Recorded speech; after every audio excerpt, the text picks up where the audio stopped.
On the first night of their marriage, her husband suddenly appeared. In the original story, he was never supposed to show up, so she was completely unguarded. His behavior during the day had only confirmed her belief in that. Once the rings were exchanged, she would finally be free from the filthy Ryhoff family. The flower children brought the wedding rings. They were adorable. Killian looked impatient. She could understand. After all, this was just a political marriage, so she decided to end it quickly and reached out her hand. Killian grabbed the ring and slipped it on at lightning speed, not even touching her fingers. Childish. Before she could pick up his ring, he had already snatched it. Under her puzzled gaze, he put the ring on himself. Laughter rippled around them. His little stunt changed nothing, and she had never planned to have anything to do with him anyway. She patted the flower child's head and thanked them. Her unusual behavior caught his attention. Killian seemed to be thinking about something, but in the next moment he looked away.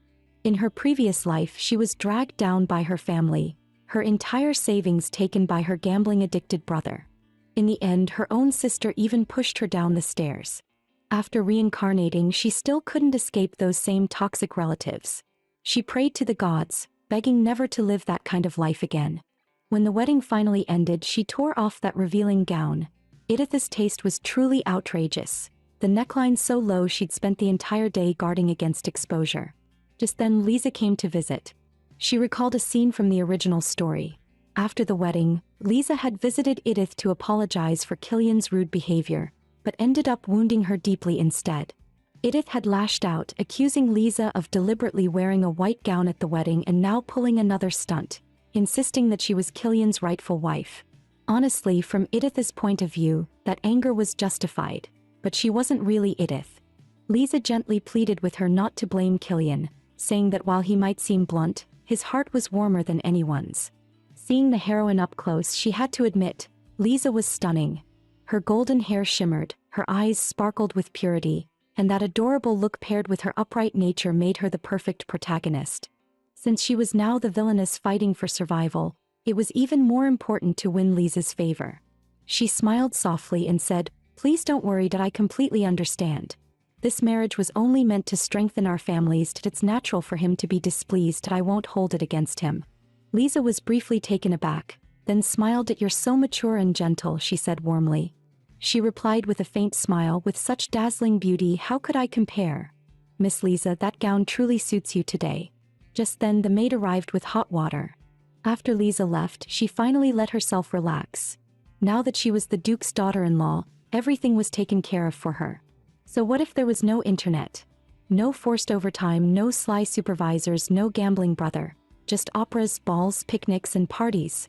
The thought alone made her feel blissful. Suddenly, someone barged in. "The groom isn't even back yet and you're already taking a bath? What a heartless bride." The man who had never once stepped into Edith's bedroom in the original story, Killian, was actually here. Even for a husband, storming into the bride's bath on their wedding night was beyond rude. Yet he didn't seem to think so. Instead, he questioned her with a sharp look. "Why so surprised? Who else would come here besides your groom?" "No, I just thought you wouldn't come," she stammered. Killian stepped closer, a cold smirk curling his lips. "Good thing you're at least self-aware. You made it pretty obvious. You wouldn't even let me put the ring on you, that if I still couldn't see through you, then I..." He suddenly leaned down and sneered, "What is it? Were you expecting me to passionately pursue you?" Edith was speechless. How could a man look that good even while twisting the truth? Totally unfair. But she was too tired to argue, she just wanted some rest. With a sigh, she explained, "I was only stating the facts. You looked so unwilling that I assumed you wouldn't come tonight. Unless you actually planned to sleep here?" It was then that Killian realized how strange his own behavior was. He spun around and left, his pace so quick it almost looked like he was running away. Why had he even come in the first place? He couldn't explain it. The empty corridor echoed with his hurried footsteps, until someone called out, "Didn't you go to the bride's room?" His face darkened. "Yeah, I did. But she's just like me, she doesn't expect anything from tonight. Honestly, she looked half asleep in the bathtub. But just now she and I clearly don't always think so well of others," the voice cut in. "You know what kind of man Count Ryhoff is. Think carefully, are their words genuine or just sarcasm? Then, does that mean what Lady Edith said?" Seeing the hesitation, Killian pressed on, "What exactly did she say to you?" She said my gown looked beautiful. With a small, self-deprecating smile she added, maybe I'm too naive, but hearing that actually made me happy. Killian's face darkened with anger. That gown wasn't even your choice. How dare she stoop so low and make an issue out of that? How is that making an issue? Lisa countered softly. Maybe that's the only way she knows how to speak her feelings. Can you imagine how miserable she must feel inside? Miserable. Look at her, dressed like a peacock in luxury. How could she have the nerve to pick on your dress? Killian recalled Edith's revealing wedding gown and scoffed inwardly. What a shallow woman. Lisa's eyes flared with anger. How can you talk about your own wife like that? He didn't answer. Instead he asked bitterly, Lisa, you're cruel, but don't you have anything else to say to me? Do you even know what kind of mood I was in today? Lisa. A sharp voice cut through the air. Cliff had arrived, it's late. What are you two doing here? Lisa immediately smiled and ran toward him, her emotions neatly tucked away. Killian stood frozen as if his soul had left his body, unable to move for a long time. The next morning, as soon as Edith woke up, she mentally erased her husband from her life. In the original story, Killian loved the heroine with unwavering devotion, even keeping himself pure for her. She had no reason to humiliate herself by getting involved. The Duke and Duchess were kind to Lisa, making it easy for her to grow closer to them. After all, who could dislike a daughter-in-law who greeted them early the morning after her wedding? Still, looking at the revealing clothes laid out for her, Edith winced. Just imagining wearing those in front of her in-laws was mortifying. Rather than dealing with the two hostile brothers, she decided it was wiser to win over the Duke and Duchess first. But those dresses with necklines plunging nearly to her stomach, wearing them would only backfire. She resolved to have every piece of clothing from the original Edith altered. Technically, last night should have been their wedding night. Should she pretend something had happened? No. Better not. Killian would probably faint from sheer rage. She couldn't help but gloat a little, remembering how the novel described the second male lead. Never married and died a lifelong virgin. But then why did a man like that show up last night? Was it just to pick a fight? Still, for a main character, his looks were dangerously distracting. The maid's voice snapped her back to reality. Your hair's done, milady. She blinked, realizing she'd been daydreaming about Killian's face. Choi Suna, are you out of your mind? You already decided to stay away from him. The morning greeting went relatively smoothly. The Duchess turned out to be a gentlewoman, while the Duke was far more direct, asking, so what are you good at? Thanks to Edith's memories, she could handle basic management and accounting. She offered, if the ducal house has its own system, I'd be happy to learn from your people. The Duke narrowed his eyes. It seems the Count specifically trained you for this. Edith had expected some hostility, but she hadn't thought they'd accuse her of being a spy to her face. Calmly she replied, if you don't trust me, you can teach me something else. I'll do my best to learn. Her honesty left the Duke and Duchess slightly embarrassed. The Duchess smiled to ease the tension, arranging for her to help with household duties in 2 weeks, and told her to ask for anything she needed. She then asked if someone could show her around the ducal estate. The Duchess almost said, Killian can take you. But thinking of her son's personality, she quickly changed her mind. I'll find someone more suitable to guide you. She had finally passed her first test, though the pressure had nearly suffocated her. Are you all right? A gentle voice sounded. A beautiful long-haired man appeared before her. It was Lean, the aide the Duchess had assigned to assist her. Like Anna, the maid who had helped her wash up earlier, he was another character who never appeared in the original novel.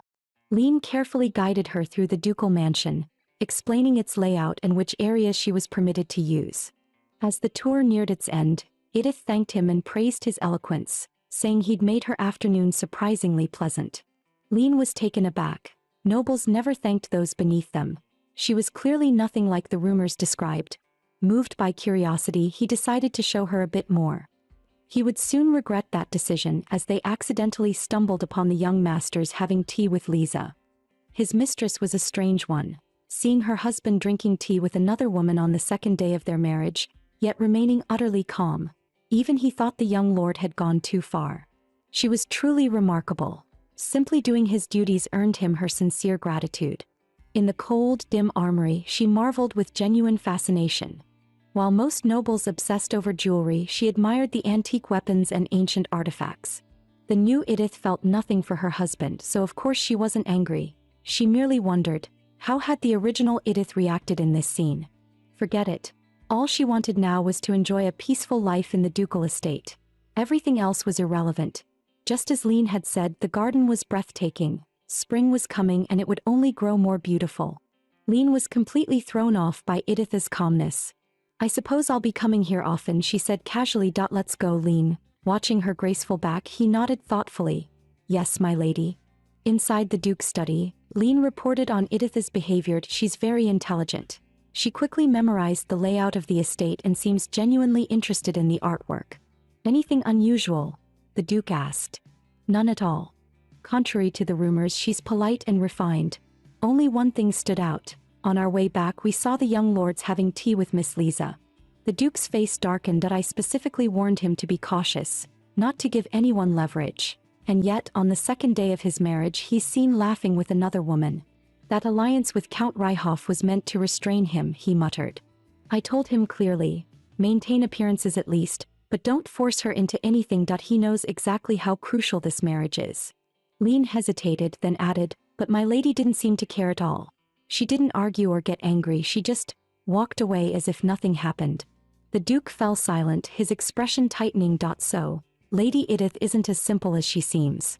Meanwhile, Edith had just finished lunch. Still unaccustomed to being served, she couldn't help thanking the maids and told Anna to take a break and eat. Anna froze for a second before replying softly, "Thank you, my lady."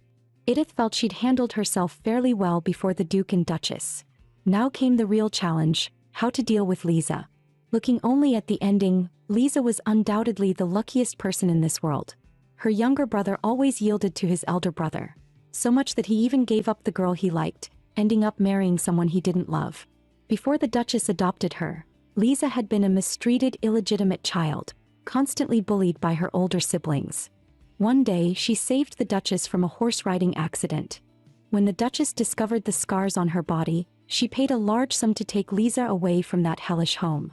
Raised under the affection of the ducal family, Lisa grew up bright and kind. Like the goddess of spring. In the novel's ending, she married the elder brother, Cliff. But now, before that ending ever arrived, Edith had married the younger one instead. Unlike Lisa, her own previous life had been nothing but misery from start to finish. She sometimes wondered, after she fell down the stairs and died, what did her brother do? Did her parents grieve for her? Probably not. To them, only the son mattered. Rather than dwelling on that, it was better to worry about herself first. Through the window, she spotted Lisa reading under a tree. Instead of wallowing in self-pity, she decided to approach her and maintain a good relationship. But just as she was about to go over, Killian appeared, asking what Lisa was reading. The girl smiled. "It's a book on royal history. I never studied it before, and I don't want to embarrass the ducal family in the future." Killian's voice softened. "I'll support you in whatever you want to do. But if you ever face difficulties, tell me. I'll do everything I can to help." As expected of the novel's second male lead, if it had been Cliff, he would have said, "Lisa, don't worry about such things. As long as you're happy, I'll give you everything." According to every romance trope, a man like Killian could never beat the main hero. And yet, she preferred Killian's kind of dialogue. This wasn't the right time for her to greet them, and eavesdropping wasn't exactly polite. She was about to leave when she heard Lisa speak. "Why did you leave Edith alone and come out here by yourself?"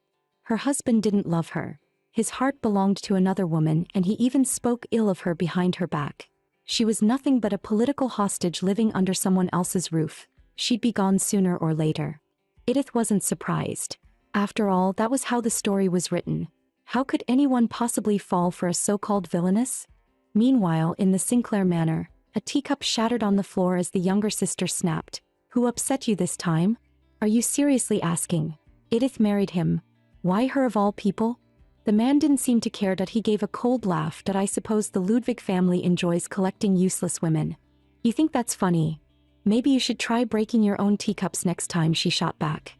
Seeing the strange smirk on her brother's face, she frowned. "Wait, you know something, don't you? Tell me. Do you know why they got married?" he asked quietly. "Count Ryhoff controls the iron mines in the southern region," she replied.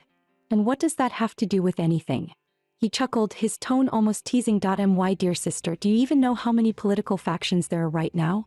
"Two, of course. The Grand Duke Langston, who covets the throne, and the royal loyalists." "Exactly. So imagine if the Grand Duke gained control of the raw materials for weapons, iron. That would make him dangerous." which is why the Ludwig family, being loyal to the Emperor, wants to ally with Count Ryhoff to keep him from joining Langston. That's hardly news. Patience, that's what everyone believes. But the real show is only beginning. One night, I accidentally overheard Count Ryhoff telling his daughter to seduce noble sons and extract information from them.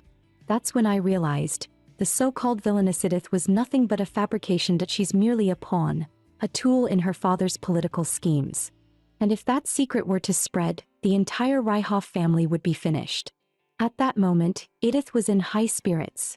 She just received an invitation from the Duchess. After several days of guidance, Lean's tour of the mansion was finally coming to an end. Thanks to you, I've completely learned my way around, she said with a smile. Lean froze, momentarily taken aback by that smile. He instinctively turned his head away to hide his reaction. When she arrived at the Duchess's parlor, she was surprised to find Lisa there as well. Are we going to be working together from now on? This is my first time doing this kind of work, so please take care of me.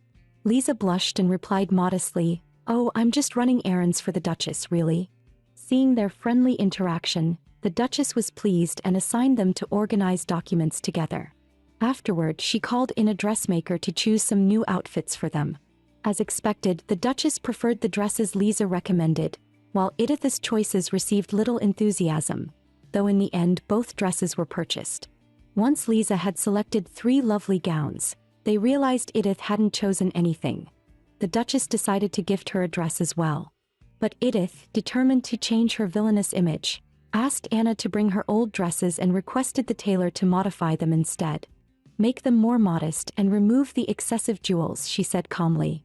The gems could serve as her emergency funds when she left someday. She thought she could finally relax for a moment. But when she returned to her room, she found Killian waiting at the door, his face unreadable, as if he'd been standing there for quite some time. "Come with me," he said curtly. "Lisa invited you for afternoon tea." This part wasn't in the original novel, but she decided to see it through anyway. Following behind Killian, she figured Lisa must have been the one who asked him to fetch her. From the back, he looked like a statue carved by a master. Broad shoulders, a narrow waist. She caught herself staring, realizing it was the first time she'd been captivated by a man's physique. But she quickly reminded herself, he belonged to Lisa, she was just looking. Killian suddenly turned around. She averted her eyes, but his next words completely infuriated her. "Let me warn you. Watch your tongue in front of Lisa, that she's family to you. To me. She's 100 times more precious than you." So that's what he wanted to say. She laughed coldly. "Is this how you hurt people? So elegantly cruel?" Killian's expression turned smug. "And what could possibly hurt you? I'm still human." "Human? You're nothing but a viper. Killian, you truly have no manners. Then maybe I should treat Miss Lisa the same way the Duke's family treats me. Would that please you? Or are you trying to ruin my mood, to turn me into the villain you expect me to be?" "What a pity," she said flatly. "I'm not someone who breaks that easily. But I'll remember what you said." With that, Edith brushed past him. She already knew where Lisa was having tea. She didn't need his guidance. The moment she arrived, Lisa's radiant smile greeted her. It was a 4-person battlefield, yet only Lisa seemed blissfully unaware of the tension. "You seem to be fitting in quite well, Lady Edith." The first to speak was none other than the original male lead, Cliff. "So soon after your wedding. Don't you want to take a honeymoon trip with Killian?" "How convenient," she thought dryly. "Trying to send me away so you can have Lisa all to yourself." She smiled politely. "That won't be necessary. Killian's been quite busy lately." Killian suddenly spoke up. "You should be inspecting your territory soon, shouldn't you? Winter's already over." Cliff nodded thoughtfully. "You're right. Then Lisa," he said with a smile, "would you like to come with me? You mentioned wanting to travel, didn't you?" Seeing Lisa hesitate, Killian immediately stepped in. "You don't have to take his words seriously. If you don't want to go, you don't have to." Cliff countered, "But if I'm not here, won't Lisa feel uncomfortable because of you?" Edith, sitting quietly at the side, couldn't help but enjoy the show. To her, it really did look that way. When the 3 of them were together, they seemed like affectionate siblings. But once one of the men left, the remaining 2 would instantly become a man and woman, and gossip about Lisa would spread like wildfire. As expected of the novel's main lead, she thought he's quick-witted. Suddenly, Cliff turned to her, his eyes gleaming with mischief. "Lady Edith, if I were to leave the mansion, leaving only Lisa, Killian, and you here, how would you feel about that?" Here we go again. He knew perfectly well what kind of position she was in, yet he still asked. Did he just enjoy picking on her? With a calm expression, Edith replied me. I don't care. What? Cliff stared at her in disbelief. Her smile vanished, her tone turning cold. Cliff, you know perfectly well Killian doesn't love me, yet you ask something like that. You two brothers really are the same, no manners at all. I said I don't care. Cliff's expression cracked. As the heir, inspecting your territory is your duty. If you want to go, then go. Do I look like I can stop you? In short, it's none of my business. Left speechless, Cliff didn't know how to respond, but Edith wasn't done yet. And as for inviting Miss Lisa, she continued coolly, forgive my bluntness, but that seems rather unreasonable. First of all, territorial inspections are exhausting. Second, she's not your wife. Don't you think asking her to accompany you would be burdensome? As she spoke, Edith glanced toward Lisa from the corner of her eye. And for a brief moment she saw something unsettling. Lisa's hand covered the lower half of her face, just enough for Edith to catch a glimpse of a twisted smile, nothing like her usual brightness. But in the next second the girl's expression was pure again. Cliff, must you really go inspect the territory? She asked sweetly. What was that? Did I imagine it? Forget it. The one she'd irritated wasn't Lisa. It was this nauseating male lead of a man. Later that night, Killian couldn't sleep. He stepped onto the terrace for some air. He found himself replaying Edith's words from earlier in the day, and to his own surprise he laughed. What are you doing out here alone at this hour? Did something happen? A soft, clear voice broke through the night. No, nothing, he replied, turning to see Lisa standing in the doorway. I heard your new gown arrived today. Mother was delighted to pick it out for you. Oh, the Duchess keeps buying me so many things. I honestly feel embarrassed, she said with a shy smile. Suddenly, Lisa shifted the topic, her tone gentle. For the Duchess, wouldn't it have been even more delightful to buy dresses for Edith? What do you mean by that? Killian frowned. Edith didn't buy anything that day. She only asked the dressmaker to alter the gowns she brought herself. Before their marriage, he'd heard countless rumors about her. That can't be right. The woman who never wears the same gown twice? Maybe she didn't like any of them, Lisa said casually. So she only picked for you and the Duchess. She didn't mean it like that, Killian snapped. It was just an offhand remark, yet it stuck with him. Was she trying to show off? He could still picture that gaudy, revealing wedding gown. And now she's dressing modestly, pretending to be virtuous. No wonder she looked less offensive today. She's always been that kind of vulgar woman. Just looking at her makes me. His thoughts froze as an image of Edith bathing flashed through his mind. Then it was replaced by the memory of her furious eyes when she'd confronted him for insulting her. A sharp pain shot through his head before he could think further. Do you still hate her that much? Lisa asked softly. Yes, he said through clenched teeth. That she's a venomous woman, acting all docile now, just trying to lower our guard. But even as he said it, another thought crept in. Maybe I should find out which dress shops she frequents. Not for her, of course, just to maintain the duchy's dignity. Meanwhile, Edith stood alone in the vast, echoing gallery, surrounded by silence. It felt as though the entire place belonged to her alone. In her previous life she had never seen so many breathtaking works of art. The paintings were vivid and alive. The use of color and light was so exquisite it almost hurt to look at. She stopped before a grand, solemn depiction of war, unable to tear her gaze away. Eventually she simply sat down on the floor, staring up at it in silent awe. Quite the unconventional posture for admiring art, came a cool, familiar voice, her so-called husband. What are you doing here? She asked. Admiring my family's own collection. That's strange. Fine, she muttered, deciding not to argue. But he pushed further. I suppose the Ryhoff family never cared much for the arts. These must seem fascinating to you, huh? She sighed inwardly. Does he ever get tired of picking fights? Still, there was no need to argue. You're right, she said calmly. I'm honestly impressed. It's amazing how a single piece can carry so many emotions. It captures not only the brutality of war, but also the artist's determination to bring the tragedy to an end. Even though he achieved victory, there's no joy in his expression. War, after all, is never something worth celebrating. Killian stopped mocking her and instead began explaining the painting's origin. It was his grandfather's work, created during the war against the Aru kingdom. Seeing Edith's astonished expression, he looked surprised himself. So you really knew nothing about it? I didn't, she replied plainly. I've never heard that you liked art, he said, frowning slightly. What brought you here? People's interests change as they grow older, she answered, standing up. Then do you have a favorite artist? Sorry, I've only recently taken an interest, so I don't really know any names. Not even one, he pressed. He really does know how to make things awkward. Exactly. You said it yourself. The Ryhoff family isn't known for its artistic taste. Her open, radiant smile caught him off guard, and for the first time, something strange stirred in Killian's chest. Then her eyes caught something on the wall. Wait a second. That little boy. Killian's tone instantly grew flustered. That was me. When I was a kid, one of my father's friends was a painter. He made me pose for him. I didn't have a choice, I swear. She chuckled softly. She hadn't even asked. What are you staring at so closely? Oh, nothing. I asked what you're looking at. His voice rose, clearly uneasy.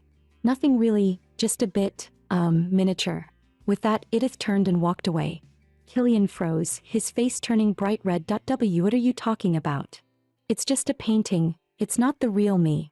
Oh, what else would it be? No noble would actually pose naked for a portrait, right? Why yeah, of course, you're absolutely right.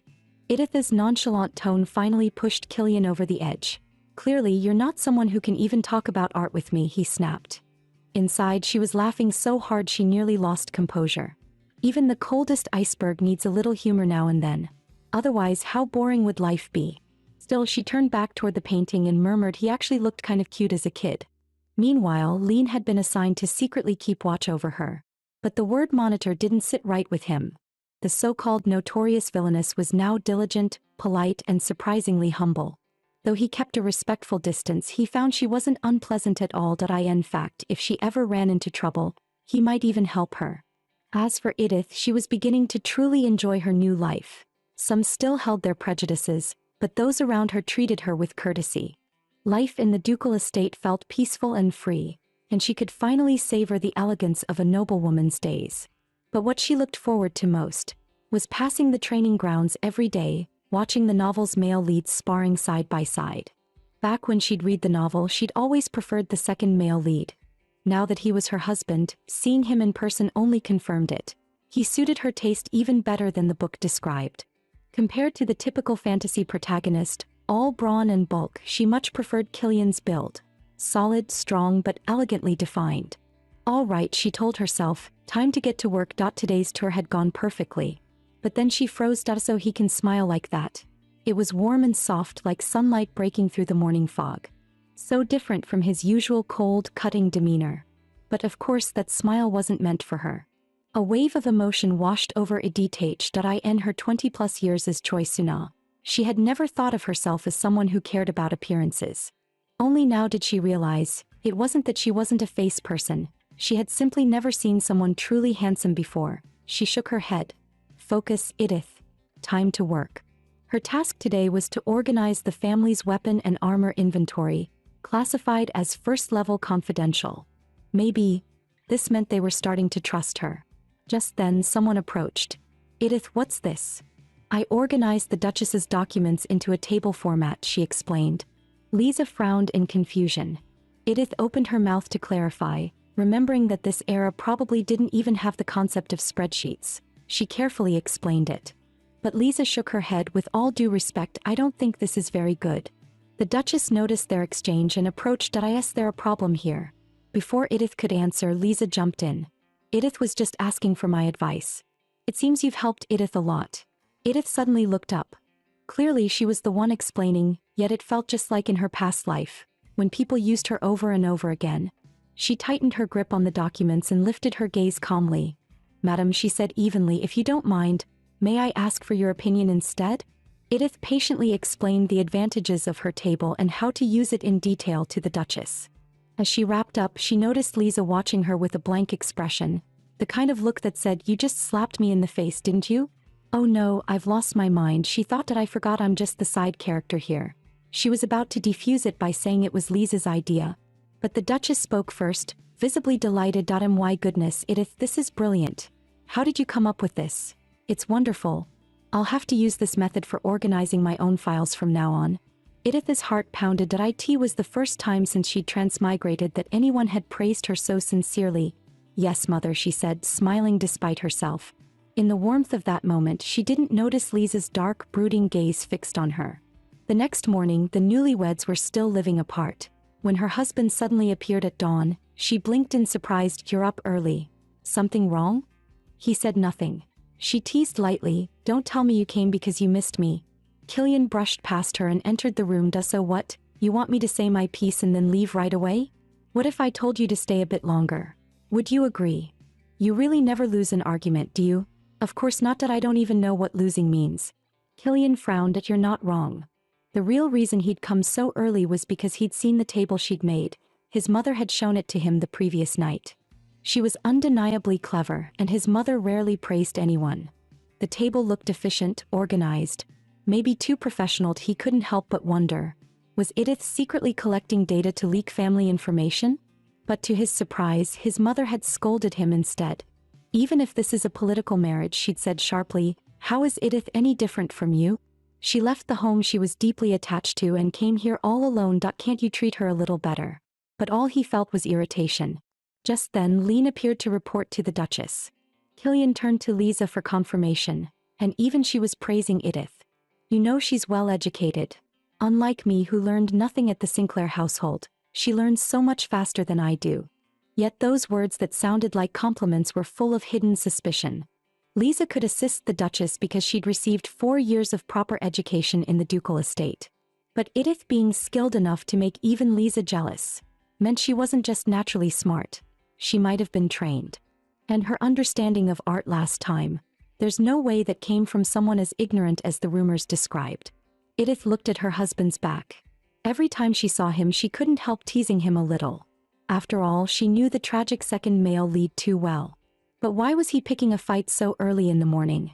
Was it because she upset Lisa yesterday? Whatever, maybe she should just say something random to ease the tension. Lovely weather today, isn't it? Though it's still early and the breeze is a little cold.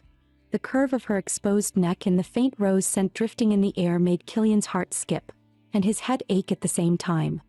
He slammed the window shut, leaned in closer, and his sudden movement left her frozen in place.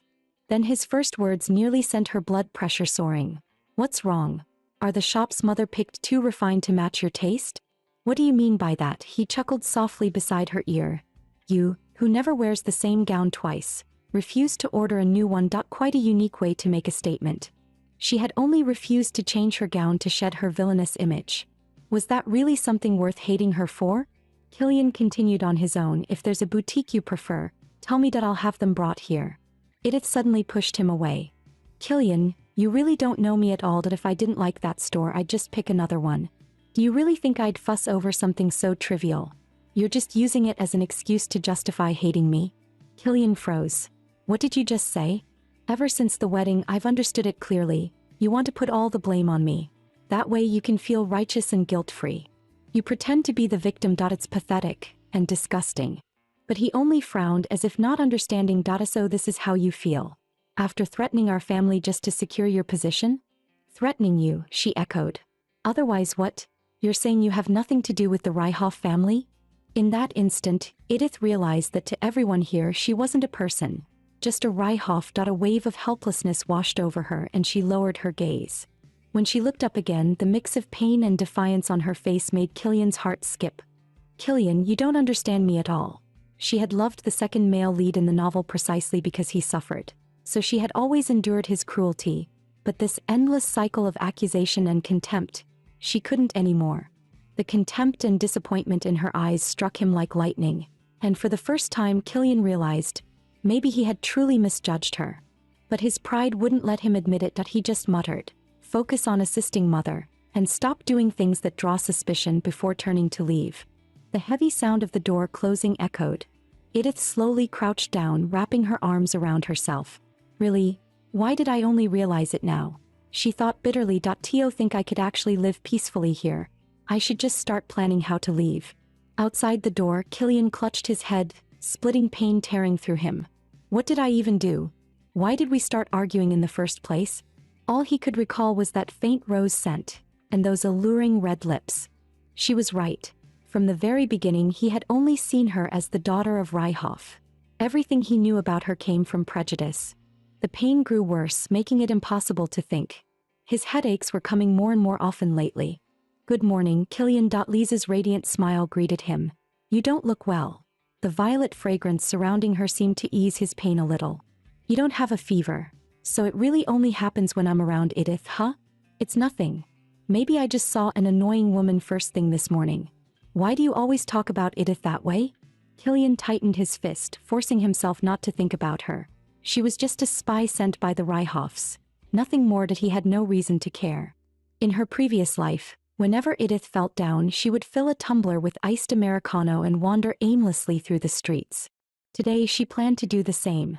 Staying cooped up would only make things worse, and since her transmigration she hadn't truly seen the world outside. As soon as she stepped out, she felt her mood begin to lift. Miss, where are you going? Anna asked curiously. Well, why don't you suggest somewhere? I've never gone to the busy streets alone before. Anna looked a bit nervous but answered sincerely. For clothes and jewelry, I'd recommend Mary Street. For galleries, opera houses, or other cultural places, I'd suggest Sadel Street. You're quite knowledgeable, huh? What about jewelers? I'm looking for a place that buys gemstones at a high price. Anna immediately listed 3 shops. Edith had long suspected that Anna was basically the author's convenient encyclopedia character. And maybe she was right. Then let's go where you suggested. I'm going to sell the gems I removed from my old dresses. The price, 5.1 million, wasn't bad at all. She deposited the money into a nearby bank and was surprised to learn she could open an account under a false name. With funds secured, the next step was figuring out her escape route and destination. She still didn't understand this world well, and with Anna being a servant of the ducal family, she couldn't act too openly. Anna would definitely report her movements. What she'd accomplished today was already enough. She smiled faintly and said, "Thanks to you, Anna, I got everything done easily." When she returned to the mansion, the Duchess suddenly called for her. The jewel merchant had arrived.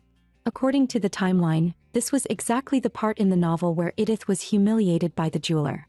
Every season, the jewel merchant would visit the ducal estate, and as always, everyone's attention went to Lisa. Seeing Edith left out, Lisa felt guilty. She picked out a necklace for her. But of course, the villainess didn't appreciate it. "You're giving me this piece of junk. Are you mocking me?" The flustered little angel quickly explained, "Of course not. I just thought it would suit you." "Really? Then I'll take everything except the one you picked." But her confidence was short-lived.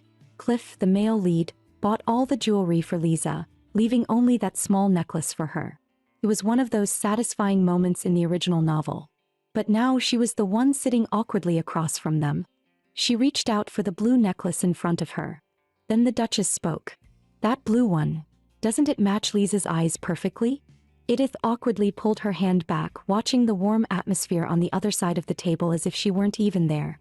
Normally, she might have chimed in with a polite comment, but today, she didn't feel like it. What made it worse was seeing Killian there. His presence made everything more uncomfortable. No wonder the original Edith had felt so left out in this scene. She averted her gaze and focused on the jewelry instead. "Wait a second, Edith," Lisa suddenly said, "I think this one suits you. The gem's small, but the color is lovely. Is that a ruby?" The jeweler immediately began his pitch. "Excellent, Madam. That's our highest grade ruby." The Duchess smiled. "Edith, why don't you try it on?" To her surprise, another hand reached for the necklace at the same time, Killian's. He picked it up, his expression dark. "Turn around," he said coldly. He actually put the necklace on her. But what was with that grim expression? When she looked up, she noticed the Duchess smiling warmly across the table. So he's just doing this for his mother's sake. Fine then, she'd play along. "Well, Killian, how does it look?" Edith's smile made Killian blush. He could no longer keep up his cold act and turned his head awkwardly. "Not bad. Send me the bill for that necklace." Cliff chuckled with a teasing tone. "Killian, your first gift to your bride, huh? What a considerate husband. I'll take care of the rest." The Duchess suddenly spoke. "Cliff, if you're buying all those for Lisa, then what about Edith?" "It's fine, Mother. I don't really have anything else I want. This necklace is enough." In truth, she would have preferred a larger gemstone. Something that could be sold later if she needed to escape. But this one she decided she'd never sell. The day before, she had received her husband's gift and successfully avoided the humiliation scene from the novel. Everything seemed to be heading in a better direction. Even when her father's letter arrived demanding she steal documents from the ducal estate, she stayed calm and optimistic, thinking of how to handle it. The fact that her father knew she was working on document organization meant there had to be a Ryhoff spy inside the mansion. Well, she'd escaped a tiger's den only to fall into a wolf's lair. Might as well make it interesting that if she could drive her scumbag father mad, that'd be even better. In her reply, she lavishly praised the Ludwig family's power and added, "The Duke did nothing wrong. After all, ennoblement is the Emperor's decision, isn't it? Why would anyone hate the Ludwig family for that? His Majesty is still alive, and the royal princess stands by his side. Duke Langston has no chance of claiming the throne." In her letter, she urged her father not to rebel. Better to ally with the Ludwigs instead. She wrote down everything she had always been afraid to say before Dias for the ducal records. She didn't reveal a single word. She thought the matter would end there, but the very next day the Duke summoned her. "Edith, I'll ask you one last time. Did you leak any of the documents?" "I really didn't." "Would you stake your father's honor on that?" "Of course. I swear on both my name and my life." But the Duke delivered his verdict coldly. "Your actions will bring disgrace upon both you and your father." "What are you talking about?" she demanded. The Duke gestured and Leon stepped forward with a folder in his hands. "This is the set of files you organized earlier." Indeed, it was the fake document Leon had prepared himself. "Your father purchased only the items listed in these records. That alone proves you leaked the information." Edith responded calmly. "Sorry, I don't know what you mean. If you had me organize fake documents, there must be another reason. But whatever it is, I only completed the tasks assigned to me and did not leak any documents. Even now you can play dumb." "Impressive. If the information was only given to you, then why did it reach the Ryhoff household? You say it was given only to me, but this file wasn't seen only by Leon and me. The household staff who shared the office as well as the Duchess and Miss Lisa have all seen it." The Duke laughed in furious contempt. "Are you trying to pin the blame on my family, Edith Ryhoff?" "Called Ryhoff again. Come to think of it, wasn't it the same in the original? After the wedding, no one called her Edith Ludwig. Everyone called her Ryhoff." She stared at the Duke and replied, "If I am Edith Ryhoff, then what is Miss Lisa's name? Is she Lisa Ludwig?" This made the Duke furious. "You really have no filter." "I'll say it again. The Duchess and Lisa know I organized the files. If anything happens, I'll be the first suspect. Do you think I don't know that? If you truly didn't trust me, you shouldn't have asked me to work here in the first place. But then again, you needed a handle to accuse me of leaking documents so you could suppress the Ryhoff family, right?" Her calm yet precise argument left the Duke and his two sons momentarily stunned. She was truly exhausted. She hadn't leaked a single document. So why did the files end up in Ryhoff's hands? She considered Leon a friend. Even though his deception hurt her, she didn't believe he was the kind to frame her. And Lisa had no reason to do such a thing either. Could it be a spy planted by Ryhoff? No. That wouldn't make sense. That if they already had a spy capable of this, why bother using her, the most obvious target, to gather information? In the original story, Edith had indeed done this, but she hadn't. Was this a warning? A sign that no matter how she tried to change things, she could never escape the novel's original fate and ending? Was she doomed to keep falling into the abyss until the day she died by Killian's hand? Killian suddenly looked at her and froze at what he saw. The woman who had always been strong and unyielding was suddenly crying. "Didn't I already say it? I'm willing to stake my life and honor. If you still don't believe me, then kill me." Hearing her speak with such despair, Killian panicked. "What are you saying? Stop it!" he shouted, nearly losing his mind as he tried to silence her. Cliff, afraid his brother would make things worse, quickly turned to their father. "Let's investigate this properly first," he suggested, then added, "But until it's done, the suspect should be confined." After a moment of silence, the Duke agreed. "Very well. Confine her." He gave Edith a cold glance. "If you're truly innocent, then pray for the truth to reveal itself." The outcome was exactly as in the original story. The Duke ordered the guards to escort her away. But before they could, Killian suddenly intervened. "Wait, come with me." He grabbed Edith's arm and pulled her away at once, slamming the door behind them in fury without a single word of farewell. As soon as they returned to the room, a heated argument broke out. "Are you insane? I wish I were. Do you think I'm joking? Do you know what Axel Ludwig's battlefield nickname is? The Headless Guillotine. No warning." Edith turned and sneered. "What a grand nickname. Whether it's our army, the enemy, or prisoners, my father deals with them mercilessly by the law. How can you say something like 'let him kill you'? What if he actually did? Edith cut him off. So, now you're upset because I said let him kill me? You don't like that line? His heart was racing wildly at Edith's words kill me, though he didn't know why he felt that way. He could only answer in a formulaic way. What I mean is, if one does wrong they must pay the price. Otherwise the truth will come to light. Will it really be that way?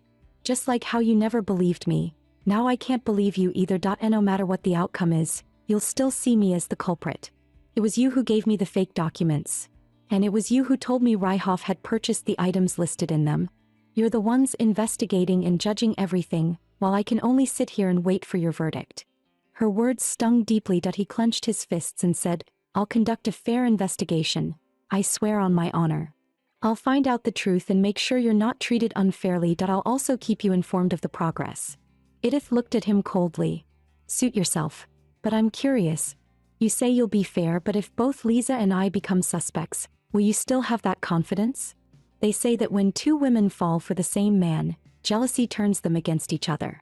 Yet the imperial princess who once loved the male lead, Cliff, suddenly let go of her obsession when she met Lisa, and turned all that affection toward the novel's heroine instead. Katrin was someone even the emperor couldn't control. Free-spirited, reckless, and willful beyond reason. She was the only noblewoman in the empire who kept her hair short. She found gowns troublesome and preferred wearing riding pants every day. Though the novel described her as arrogant and unruly, she had always been one of Edith's favorite characters before she transmigrated. Perhaps because Edith envied her freedom. Katrin barely greeted Lisa before teasing her. You haven't come for a month. Has your love for me cooled already? Watching the poor girl stammer in embarrassment. Cliff immediately stepped in front of Lisa to protect her. Katrin, stop bullying her. Can't you see how uncomfortable she is? The man she once loved was now shielding another woman before her eyes. Yet Edith felt nothing, just smiled faintly. I was only joking. Where's Killian? Lisa replied with a gentle smile. He's married now. He can't just leave Edith behind to accompany me, can he? Cliff sneered. Marriage? That doesn't count as one. What they have is nothing but a farce. An act staged with those Ryhoff bastards. Katrin waved her hand impatiently. Don't talk about that. Edith. I only remember her as an idiot. What did she even look like again? Never mind, I don't care. As Cliff prepared to meet the Emperor, Katrin took the chance to pull Lisa away. I don't want to hear about your plots and politics. Talk to your brother about that nonsense instead. Cliff watched them leave and suddenly thought of Killian. Lately, Killian had been suffering from constant headaches and a strangely volatile temper. One day, Cliff merely mentioned going to the palace. And Killian, furious, stopped him on the spot, assuming he was going to report something against Edith. In truth, Cliff had only intended to tell the Emperor that the investigation was ongoing. Still, seeing Killian stand up to their father for the first time was oddly amusing. On a hospital bed, a little girl sobbed quietly. Does it hurt? She turned to see the child from the next bed. I'm sorry, did I wake you up? Oh, I cry a lot too. The child sat up and asked softly, Are you crying because you're afraid to die? I'm not afraid, the girl whispered. I just wish I could die sooner. Seeing the other girl's shocked face, she explained softly, My parents think my illness is troublesome. My brother's bone marrow matches mine, but he's afraid of pain. So he told me I should just die sooner. That's why I sometimes think, maybe dying wouldn't be so bad. The listening child gave a faint, bitter smile. Life really doesn't go our way, huh? But I still envy you. At least you have family with matching bone marrow. I just want to grow up. Turn 20, grow my hair long, tie it up nicely, put on pretty makeup, walk down a lively street and watch people live their lives. That was Edith's dream. It always appeared whenever she felt exhausted. She still remembered the child's tearful words clearly. As long as there's even a chance to live, no matter how painful the treatment is, I'll endure it.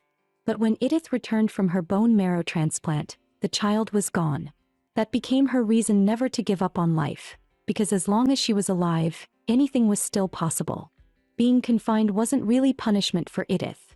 After all, she'd been a homebody in her past life. Quiet, idle days like this actually felt like luxury. At least they did, before he showed up. So what brings you here today? No notice and you picked mealtime of all times? Killian stared at her intently for a moment before answering, because this is the only time I'm free. Right, you really are a busy man. Silence fell again. Edith cursed him inwardly. Was he not going to tell her why he came? Aside from that face, everything about his personality was a mess. She suddenly remembered a viral post from her past life. Marry someone handsome, because even if you argue, one look at his face and you'll calm down. She used to doubt that saying, but now maybe it was true. Even if she didn't want to eat with him, she refused to let his mood ruin her meal. Killian, meanwhile, studied her quietly. Seeing her indifferent look, he suddenly began reporting on the investigation and added pointedly, "Lisa is included in the inquiry. I won't go easy on her just because she's Lisa, so you don't have to worry." The confinement didn't seem to bother her at all, which puzzled Killian. "You can still eat like that? Why wouldn't I? First, I'm innocent. Second, this soup is delicious. Since I didn't do anything wrong, why should I let it ruin my appetite?" Unfortunately, the soup was gone, though some bread remained. With a sigh, Killian slid his untouched bowl toward her. She was the one under suspicion, yet she looked utterly unconcerned.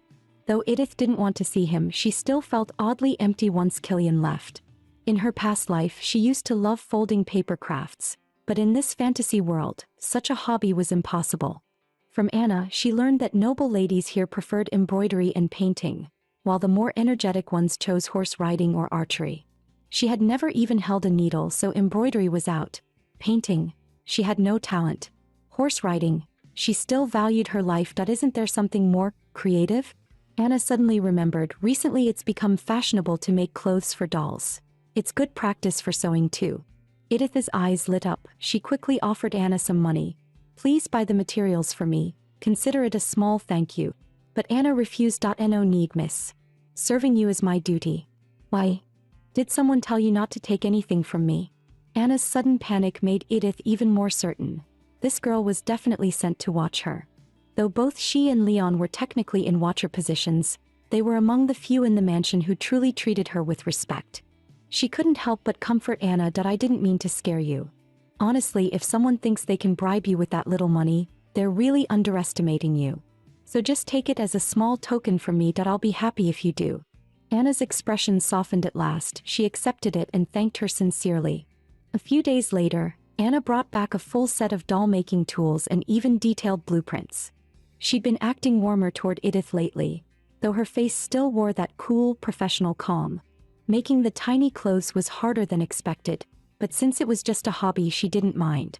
In the end, the finished doll actually looked quite nice. "A masterpiece deserves a kiss," she joked to herself. "Maybe I should even try embroidery next." Suddenly, Killian burst through the door, startling her so much that she pricked her finger with the needle. "Have you forgotten how to knock?" she snapped furiously. Killian came in looking grim. "During the investigation, we found a document with your handwriting on it. Father's about to summon you. How are you going to explain this?" "I'll just tell him that you went to great lengths to frame me," she replied calmly. "Are you joking? Or do you really think Duke Ludovic is someone to laugh at?" His tone was sharp enough to cut. She remained composed only because, in the original story, the Duke eventually spared Edith. But the way Killian was acting now was nothing like what she remembered. "Apologies for interrupting." Leon's voice came from the doorway.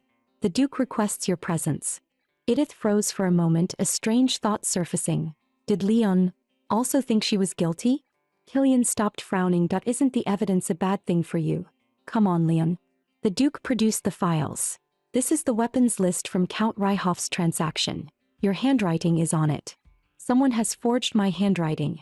The Duke didn't believe her. "The only one who stands to lose here is your father. If you confess honestly, I will not punish you." "Your Grace, this isn't about punishment," she replied. "I already told you. This concerns my reputation. You can compare it with the records I organized. My tables aren't this crude. Someone has imitated my hand, or perhaps you drew it this way on purpose. Why would I do that? If I wanted to hide something, I wouldn't use my own notes, and this file differs noticeably from my notes." She then asked Leon to bring her diary. From examining it, she found that although the forged table was rough, the forger must have some understanding of how the table works. If it were the Duchess or someone like Lisa who learned from her, they could reproduce it. But the Ludwigs had no need to go that far. There were many simple ways to frame her. This felt like an exact replay of the novel's incident. Edith flipped open her diary. "The way the letter Q is written here is completely different from the evidence. This is a carefully forged document. Please catch that sly rat." The Duke began to accept her argument. At that moment, Lisa was summoned in as well. The Duke asked Lisa who else knows how to use the table. Lisa first mentioned the Duchess, then Cliff and Killian, insisting there was no one else. She added that she didn't really understand how the table worked. The Duke confirmed, so aside from Edith, only our family members knew about it. That's right. Edith stared at Lisa in shock. She had clearly taught her how to use it before.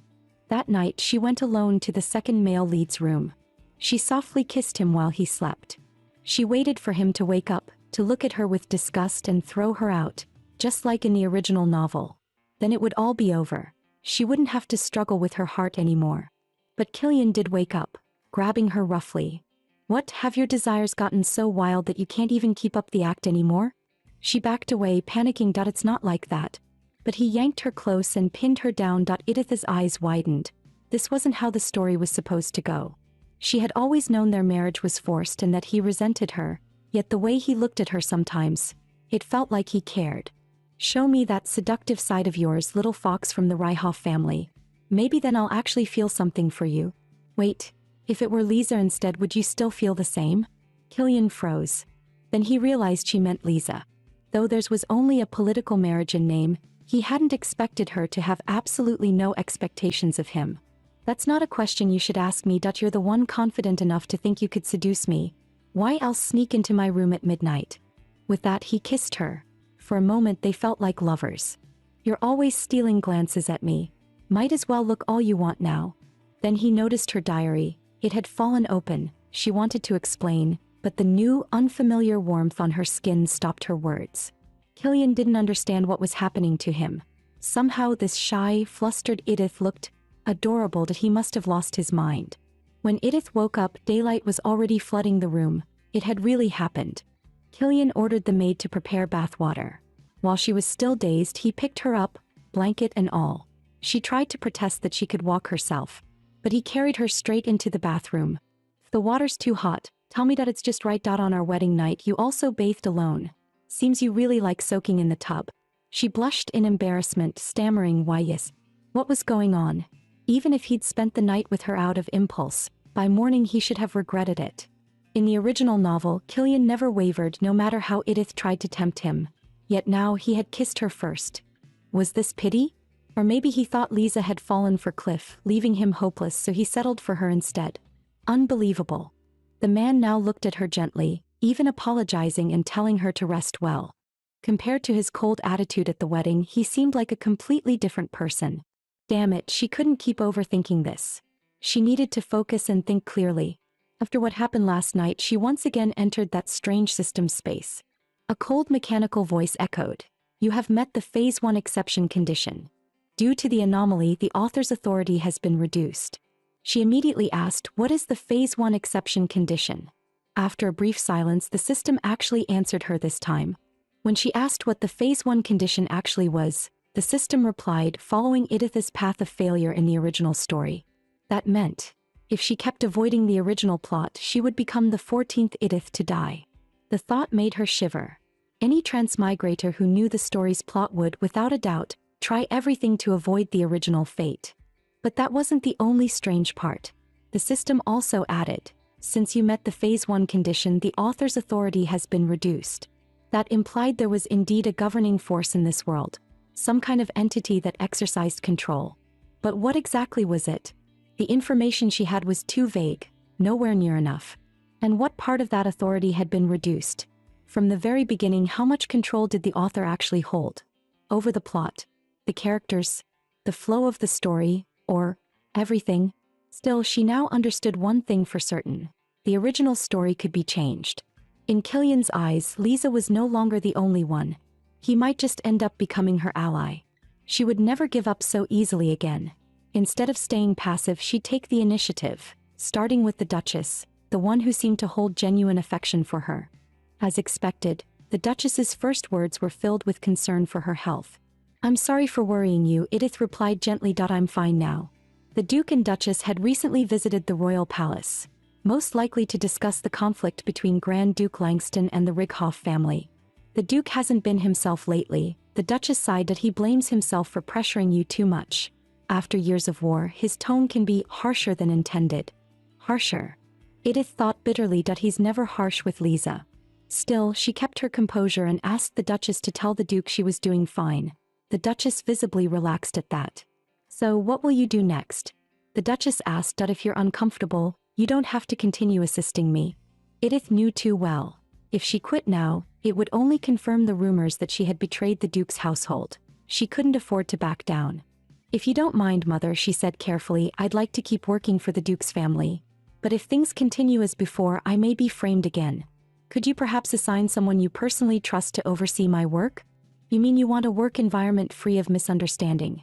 The Duchess smiled. As it happens, Lean mentioned recently that he needed an assistant. Although Lean had been involved in the leaked document incident, he wasn't truly part of House Ludovic, even if he had prepared that fake report. Still, along with Anna, he was one of the few people in the mansion who treated her without prejudice.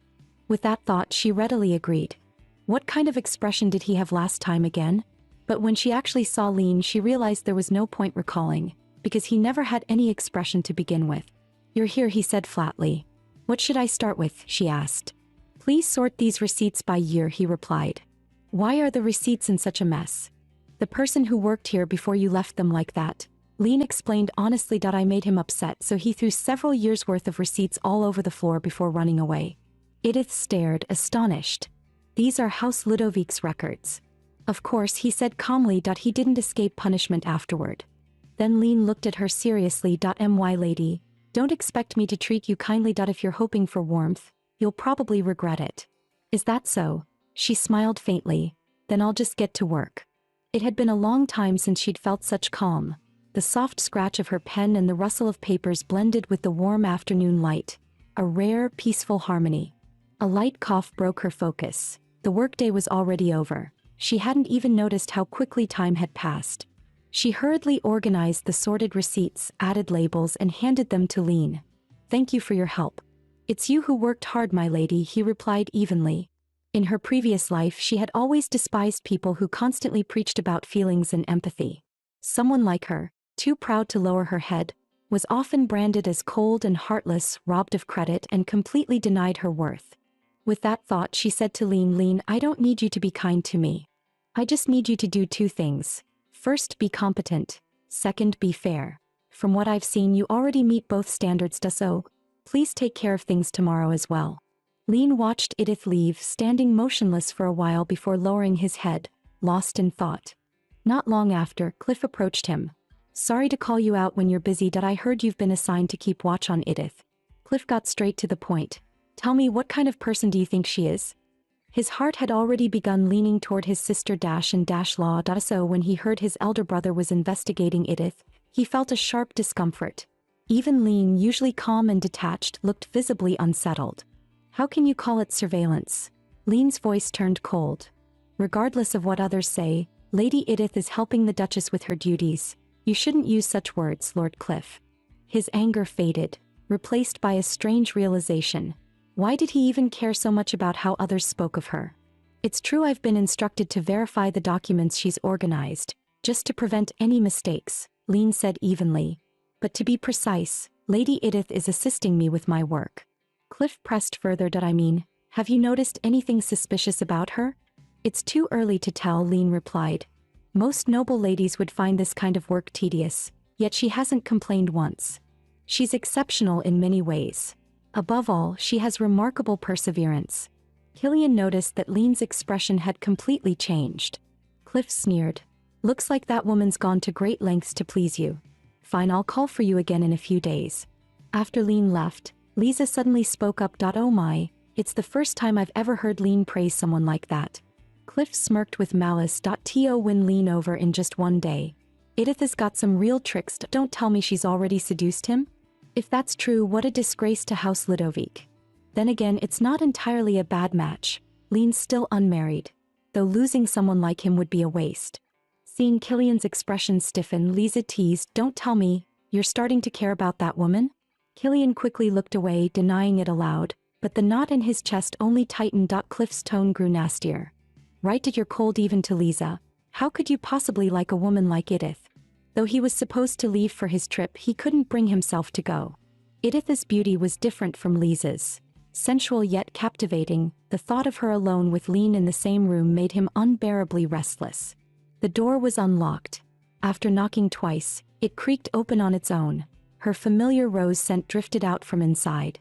"No one here," he muttered, his eyes catching on a pair of ornaments on the table. His heartbeat quickened. Could it be? Before he could take a closer look, the ornaments were abruptly pushed aside. Edith stood nervously in front of him. "It's just a little hobby of mine, but I'm still not very good at it. It's not ready to show anyone yet." Then she suddenly realized, "Wait, hold on. You can't just walk in here like that." She quickly called Anna to put the puppets away. They sat down awkwardly, silence hanging in the air. After a long pause, Killian forced himself to speak. "So, how have you been?" The moment he said it, embarrassment hit him, especially when he realized he was sitting on her bed. "Thanks to the Duchess, I've been able to help the deputy steward lately. His name's Lean. Do you know him?" The words slipped out before she could stop herself. Of course he knew. Everyone did. Lean was one of the Duke's most trusted aides. To her surprise, Killian didn't get annoyed. Instead, he patiently began explaining Lean's background. His father had served the Duke for years before handing his territory to him. Now, Lean had taken over his father's position. Killian's eyes softened with memory. "When I was a kid, my brother and I trained with swords every day. Lean, though he preferred books to blades. He would sometimes invite Lean to spar with him. Lean never refused, but he never initiated either. They were like friends, but not quite." That detail stunned Edith. Lean wasn't even a character in the original novel, yet here he was, someone who'd spent his childhood alongside the main cast. It proved that this world was far more intricate and alive than the book had ever described. Still, had he really come here just to tell her this? "You look like you're wondering why I came," Killian said quietly. "Tomorrow I'll be leaving to inspect the licensed territory. I'll be away for quite some time." He was actually inviting her. "So, would you like to come with me?" He made the offer because he couldn't bear to part from her, but she only laughed it off as a joke and politely declined. He must have lost his mind, knowing full well she didn't care for him, yet still clinging so close. Killian left the room, his mood sinking. Later that day, Edith finished her work and stretched her sore arms. She noticed a gaze fixed on her. "Lean, why are you looking at me like that?" she asked lightly. "It's nothing. The Duchess asked you to see her once you're done." After Edith left, Lean walked over to her desk and began leafing through the papers she'd organized. To his surprise, everything was perfectly sorted. She'd finished all the work far faster than he expected. Meanwhile, the Duchess had called for Edith because a charity bazaar was scheduled for next month. She wanted both Lise and Edith to participate. Such events were a way for noble women to display virtue and to show off their talents, so everyone was eager to take part. "My skills are really average. I'd hate to trouble you," Edith said hesitantly. "Of course not. Don't be so modest," the Duchess replied kindly. But as a modern person, Edith had never been good at embroidery. She had tried a few times before, but with little success. Just as she was about to decline, she noticed both the Duchess and Lise watching her expectantly. "If Miss Edith joins too," Lise said softly, "I think I'll have the courage to participate." "Yes, Edith, don't feel pressured," the Duchess added warmly. "Great." Now every way to refuse was blocked. She sighed inwardly. After all, she was just a supporting character. It was only natural for her embroidery to be worse than the heroines. But she hadn't expected Lise to be that skilled. Even the most critical noble ladies couldn't stop praising her work. Odd, in the original novel, Lise was terrible at embroidery. Lise turned toward her with a bright smile. "Miss Edith, what do you plan to make?" "I think, maybe a handkerchief," Edith replied. As Edith flipped through the design book trying to choose colors, Lise leaned closer again. "How about this one? A pink body with yellow wings, it'd look really cute." But Edith had already chosen her palette. Just as she was wondering how to decline politely, someone nearby commented, "Oh, that pattern looks just like the one my niece made a few years ago. It'll be adorable once it's done." Another lady chimed in, "Yes, I remember. How's Lady Larissa these days? She was just a child back then, wasn't she?" "So they're implying this design is childish," Edith thought, forcing a smile. "How immature." "Thank you for the suggestion, Lise," she said calmly. "But I chose this one because it reminded me of Killian." The Duchess leaned in, amused. "Killian's eye color is beautiful." Edith smiled. "That's only because his eyes are the same color as the Duke's, isn't it?" "You really are something, my dear," the Duchess chuckled. The noblewoman who had mocked her earlier quickly forced a laugh to smooth things over. "Newlyweds really are so sweet."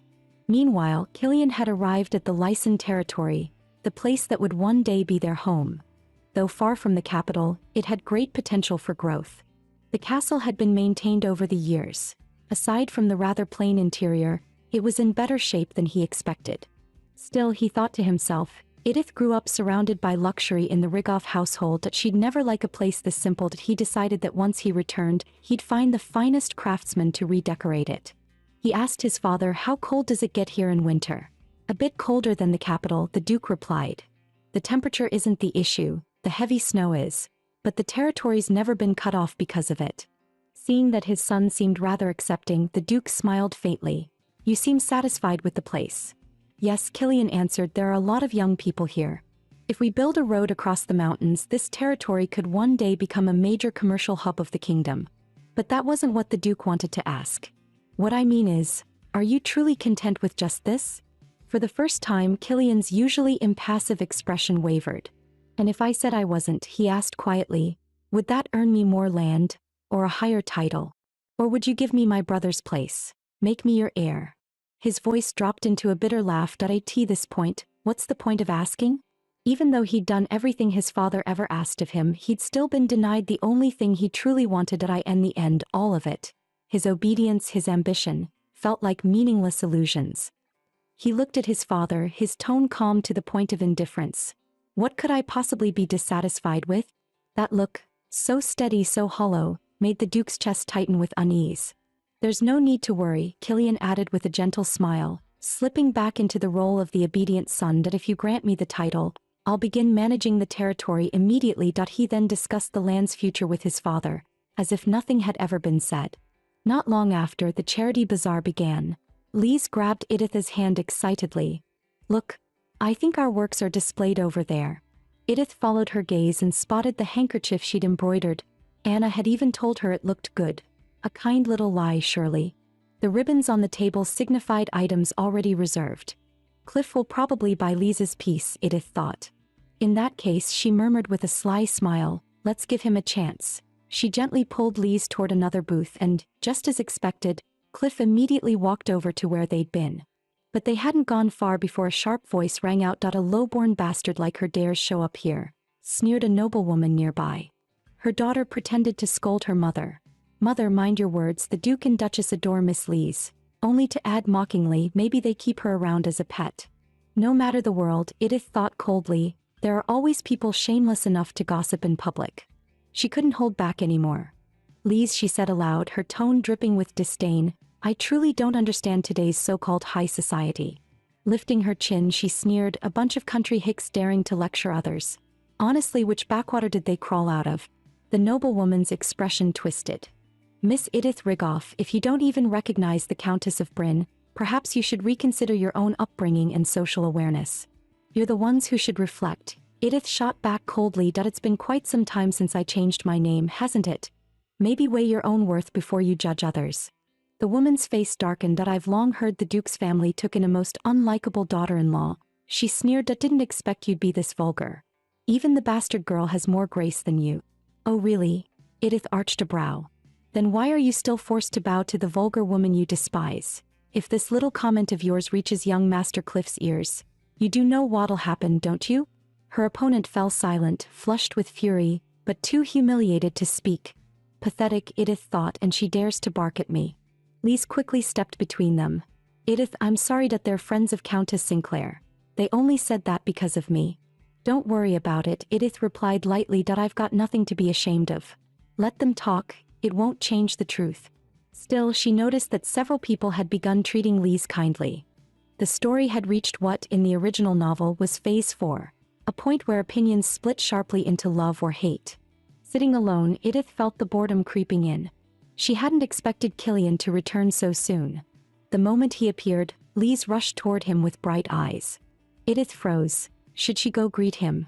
If she didn't, it'd look cold. But if she did, would he ignore her? Then, Killian's gaze found her. Without hesitation, he walked straight toward her. Her heart skipped. "You're back already," she managed, almost blurting out, "I missed you." Killian just stared at her in silence, his eyes unreadable. "Why are you looking at me like that?" she asked quietly, her voice barely steady. He suddenly smiled, his tone gentle enough to make her heart flutter. "Edith, I'm back. Nothing happened while I was away, right?" "What could possibly happen? I was just a little bored." "Bored?" Don't tell me it's because I wasn't here. You sure think highly of yourself, she shot back with a smirk. His teasing eased the tension between them. Actually, I've been practicing embroidery lately. I figured as much. Hey, what's that supposed to mean? Before she could argue further, a sudden urge hit her. Great, she thought, that's what I get for drinking so much tea earlier. She excused herself and hurried toward the restroom. But the moment she stepped out, a hand seized her wrist from around the corner. She froze, then looked up into a face both familiar and furious. Her brother, "Da so cold already? Forgotten my voice that quickly?" he growled. "You wrote to us, told us to give up and stop targeting the Ludwig family. But then you sent fake documents right after. Were you being watched or have you betrayed us?" "No," she replied firmly. "The letter was my true intention. And those forged documents, you'd better ask where you really got them because I never sent them."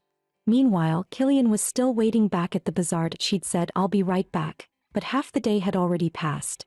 Could it be that everyone fawning over Lise upset her? He wondered, scanning the crowd, anxiety tightening in his chest. But she just defended Lise. Killian knew Edith didn't care about others' opinions, but could she really ignore all that gossip?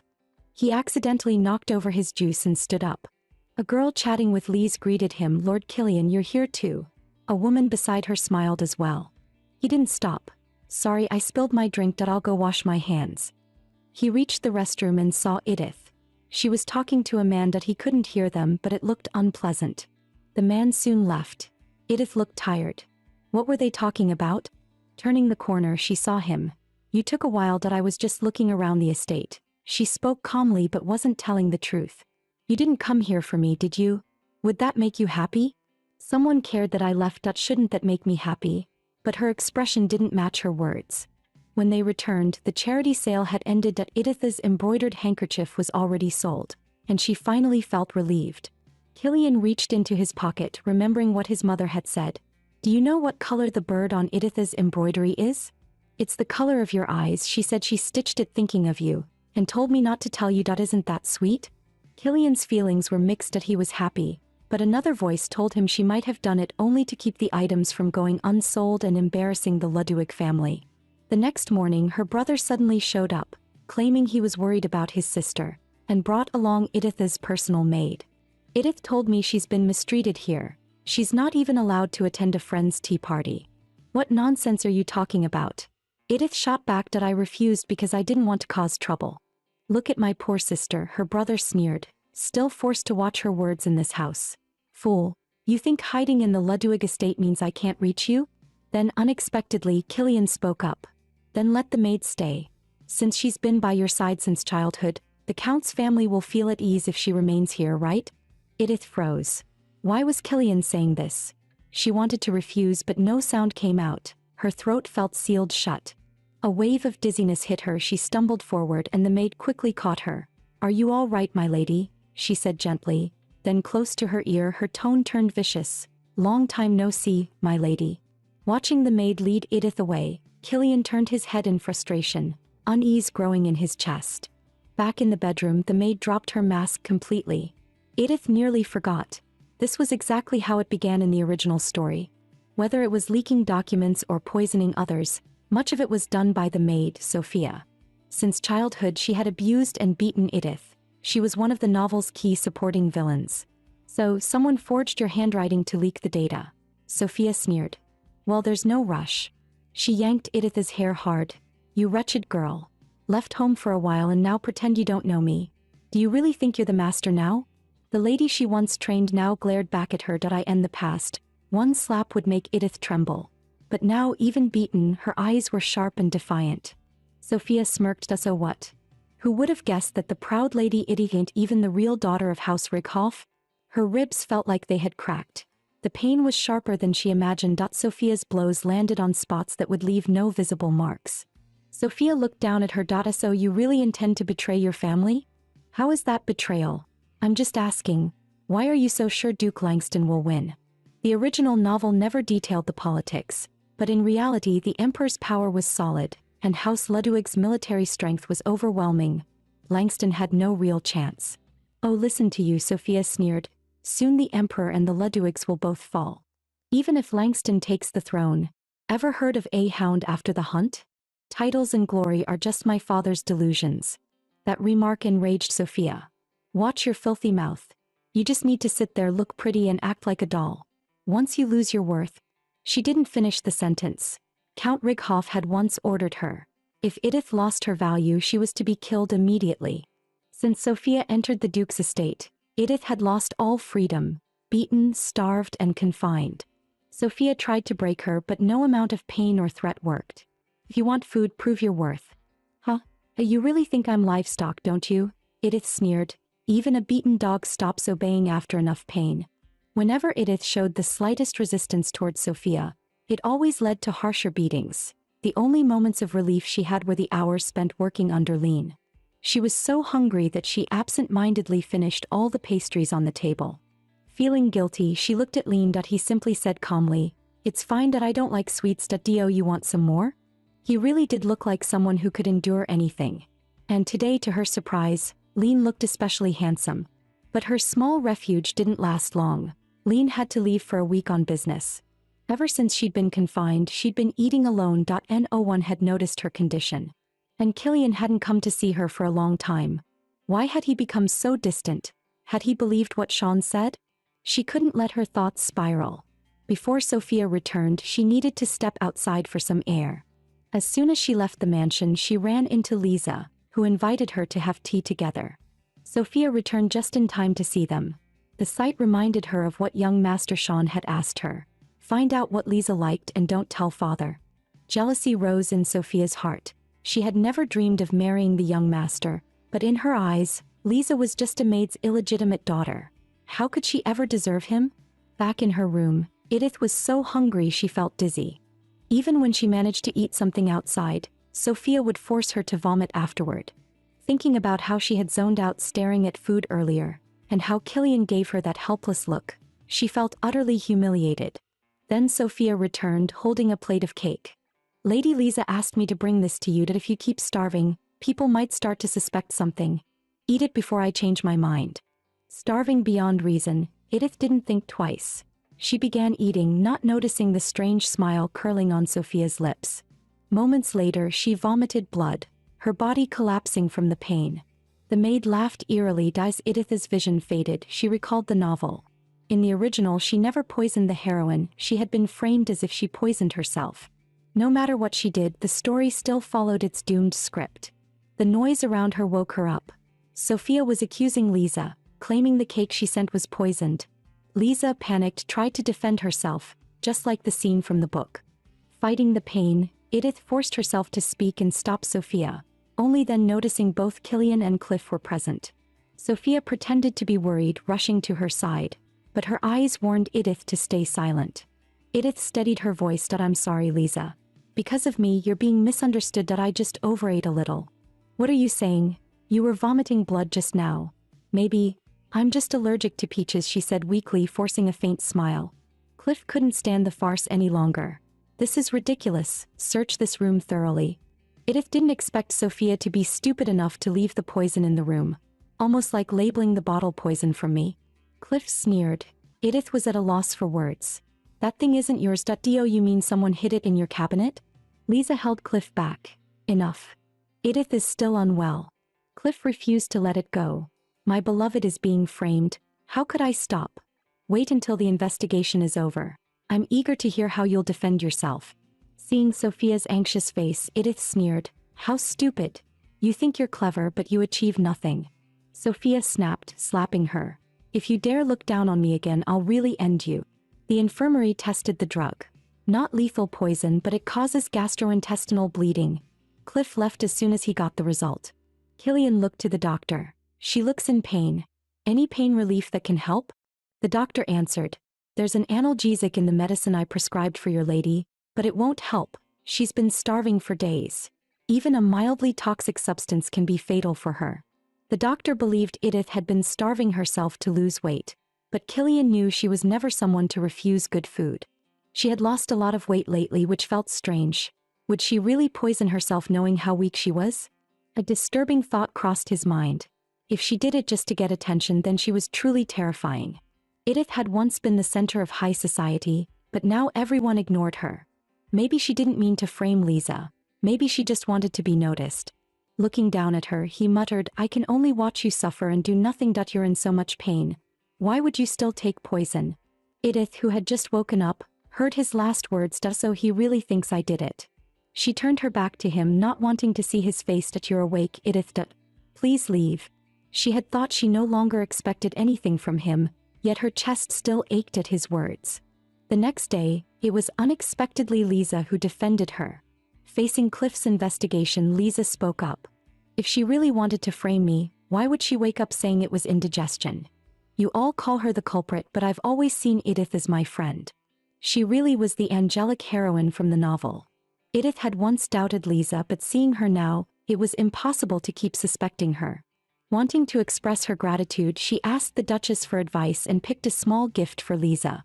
A week later, after regaining her strength, Edith was about to return to work with Lean. But suddenly, Killian burst into the room, his face pale. "Edith Ludwig, what the hell have you done?" He stormed closer, demanding, "Tell me, what did you do?" Edith stared back, confused. "You'll have to tell me what happened first." "Lisa was poisoned while embroidering with the thread you gave her." "That's impossible. The merchant sealed it up and I sent it to her right away." In the novel, Lisa's poisoning did happen. But it was Sophia who had smeared the needle with poison. To avoid that fate, Edith had chosen a different gift and handed it over immediately. "That's why I'm asking, did you do anything to it?" "Killian, I know you have to suspect me, but think carefully. After what happened with the cake, everyone's eyes are on me. Do you really think I'd be stupid enough to act now?" Killian's thoughts were in chaos. He wanted to believe her, yet the fact remained, Lisa had been poisoned by her gift. "You probably think I'm accusing you unfairly. But how many times has this happened already? Can't you give me one reason not to doubt you?" His suspicion gave her a glimpse of hope. "I don't want to be doubted anymore. So why don't you just assign someone to monitor me?" Sophia tried to stop her. Edith raised her voice, cutting her off. This was her only chance to break free from Sophia's control. Seeing her determination, Killian agreed to let Anna stay on as her personal maid. She almost thought she'd failed. If that happened, Sophia would have beaten her half to death again. She refused to live like that anymore. After arranging the maids, Killian updated her. The embroidery merchant had been arrested and was no longer a suspect. Other than her, the only ones who could have touched the thread were Lisa's maid, Cliff, Killian himself, and the Duchess. "Killian, maybe this sounds like an excuse, but I really think someone's using me as a scapegoat to hurt Lisa. They can take both of us down at once. That's killing two birds with one stone. For example, the Sinclairs. Lisa's half-siblings have tried to harm her before. Can you be sure there aren't Sinclair spies in this mansion? You say that like the Rickhoff family never planted anyone here. Don't be a hypocrite. We all play the same game. Honestly, I've even wondered, are you the one smearing me? We would never do something so despicable." Killian shouted. "I swear on my honor. Our family would never stoop that low." Edith smiled faintly. "You feel wronged after just being suspected once. I've gambled my life and still no one believes me. I'm not blaming you. I've thought about it carefully. I don't seem important enough for anyone to bother framing." "Your reasoning makes sense," Killian admitted. "But I'm not sure if my brother or father would agree." Edith was surprised. He had doubted her just moments ago. "I get what you mean. Honestly, I care more about what Lisa thinks." She didn't want Lisa to misunderstand her after how kindly she'd defended her before. "You don't hate Lisa?" Killian asked in surprise. "Why would I? Because everyone praises her and ignores me." She smiled slightly. "Killian, you've got me wrong. I'm a detached. You really think I'd be jealous over something so trivial?" She never thought she'd say something like that in her life. When suddenly, Killian pulled her into his arms. Before she could react, his lips pressed against hers. It was confusing and unexpected, but not unwelcome. Still, why was he doing this? When they finally pulled apart, she noticed his face was flushed, his expression startled and awkward. Sorry. I'm sorry," he stammered, and before she could answer, he turned and bolted out of the room. A few days later, Anna brought news. The Duke had only ordered her confinement and said the matter would not be mentioned again. Edith was surprised. Lisa was bedridden and the male lead wasn't the type to just let things go. As she expected, Cliff held a grudge.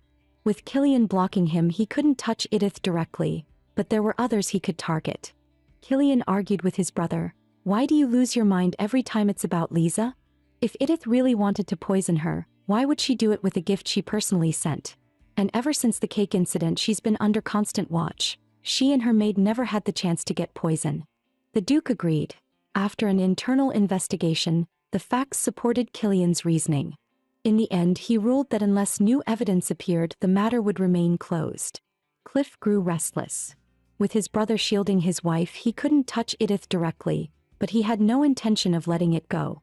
Inside the carriage, Edith sat across from the Duke, her whole body stiff with unease. The princess had summoned her through the Duchess. The Duchess thought it was simple curiosity, but Edith knew she was in trouble. In the original story, Princess Catherine was portrayed as a dangerous eccentric, wild and untamed like a runaway horse, yet fiercely independent and free. Edith actually liked that character. Catherine's first love was Cliff. Her jealousy toward Lisa was eventually melted by the heroine's kindness. With a heavy expression, Edith failed to notice the Duke's watchful gaze. As expected, the princess attacked first. Before being addressed, Edith wasn't even allowed to speak. "So you're the daughter of the Riekhoff family." "Your Highness, I am now Edith Ludovic." "Let's call it that then. I didn't offer you tea. Please forgive me. After all, there are rumors you enjoy poisoning people, so this was the trap Cliff had set for her." "I've never poisoned anyone. But yes, I admit I've made some foolish choices in the past. If those rumors led to misunderstandings, I can't blame you. So you do understand. This marriage only happened because your family threw a tantrum. I end this dirty game. The only one who truly suffered was Killian. That was my family's decision. I've long left them, but I still feel guilty about it." "Ah, the most eloquent tongue in high society. You talk beautifully. I must look ridiculous, don't I?" "Not at all, Your Highness. I have the utmost respect for you." In the original later chapters, she woke up. After the rebellion was quelled, Catherine, persuaded by the heroine, put her dress back on and returned to society as an ordinary noblewoman. But to her, the Catherine who didn't care about others' opinions, who stuck to what she believed was right and pursued freedom, was far more attractive. "As you said, Your Highness, I only hope you won't be swayed by other nobles' gossip, and will judge me fairly with your own eyes."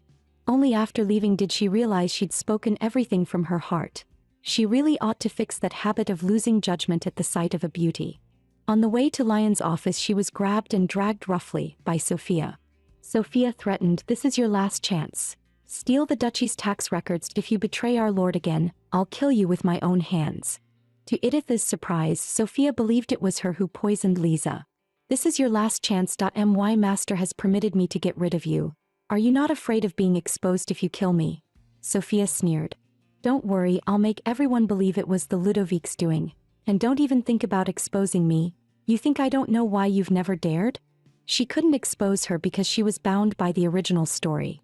But Sophia revealed the crueler truth. Being abandoned is only a matter of time.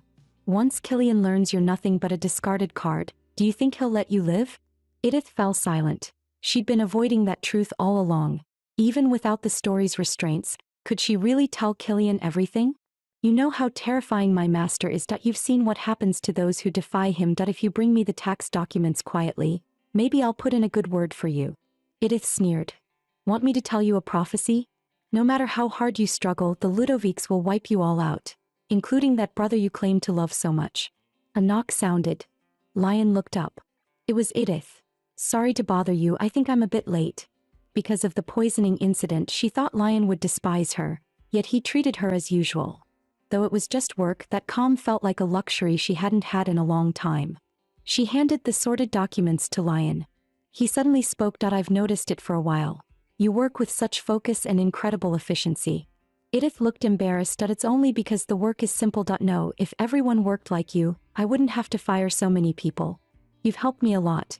Even simple tasks, you handle them perfectly. Your reports are detailed and neat." Before he could finish, the papers got wet. Lion looked up in surprise. Edith's cheeks were wet with tears. She seemed to realize only then that she was crying. Flustered, she covered her face. "I'm sorry, I lost control for a moment. Please give me a second." Lion stood and gently caught her wrist. "You don't have to suppress your feelings. If you keep forcing yourself, one day they'll explode." Killian hadn't expected that when he came to check on Edith, he would see this scene. What were they talking about? Lion's gesture confirmed what Edith suspected. Characters who didn't exist in the original story weren't bound by its plot. If she built good relationships with these nameless extras, maybe she could change her fate. But it wasn't that easy. Their kindness alone couldn't save her from the situation she was trapped in. She remembered Sophia's words. Being abandoned only takes a moment. Killian must have gone to visit Lisa again today, right? It was just a passing thought, but then Killian showed up in the middle of the night looking hurt and restless. Your work's been done for a while. Why haven't you come to see me? Did I disappoint you last time?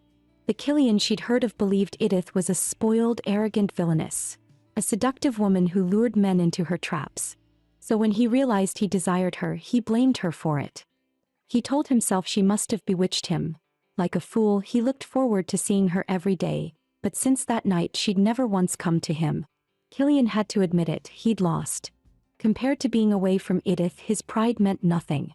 She had clearly drawn him in, yet she kept denying that night, insisting it was just his misunderstanding. So Killian drew the wrong conclusion. Was it because I didn't satisfy you that night? Is that why you've set your sights on another prey? Edith was dumbfounded. What are you even talking about? What prey? Don't you realize how irresistible you are to young men? I heard the young master of the Kalins was toyed with by you, Killian said. But honestly, I get it. Who could resist a woman that beautiful and tempting? No matter where he went, rumors about Edith always followed. Edith was confused at in the original story. The original her had obeyed the Rickhoff family's orders but had never crossed any real moral line. Why were there so many rumors about her now? Killian pulled her close, his voice low. You only have to crook your finger and men would line up to chase you. Then he froze, his eyes wide with disbelief. Killian Ludovic realized he knew nothing about Edith at all. She wasn't the foolish woman the rumors described, nor the scheming vixen people claimed she was. She loved admiring art, enjoyed the chef's cooking at the Duke's mansion and, like an innocent fool, found happiness in the smallest things. But when faced with danger, she was calm and unshaken. She countered every insult with logic and dignity, proving her innocence over and over. So much that even her stubborn father began to doubt his own convictions. Killian finally noticed the strange pattern. Every time something happened, everyone seemed to target her on purpose. When did the Ludovic family's investigations become so full of holes? Edith had never asked him for help that made Killian feel like a fool. After that night, he was nothing more than the man she'd left behind. The more he thought about it, the less sense it made. Yet the rumors about Edith kept echoing in his mind. People always believe the voice that matches their prejudice. Only now did he realize how terribly wrong he'd been. The mix of old and new scars on her body showed they had appeared over time. She was hurt this badly, yet not a single servant had reported it.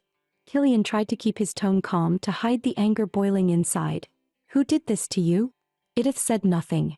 If it had been someone from the Ludovic household, she wouldn't have kept silent. Her silence told him everything, and his fury only grew. I'm sorry, he said quietly, for losing my temper earlier. Edith hugged the blanket tighter. It's okay, I didn't really hate it, even if you wanted to. I'm not the kind of man, Killian interrupted, who'd touch a woman covered in bruises. After he left, Edith finally drifted into a shallow sleep. When she woke again, her back felt sticky. It was ointment.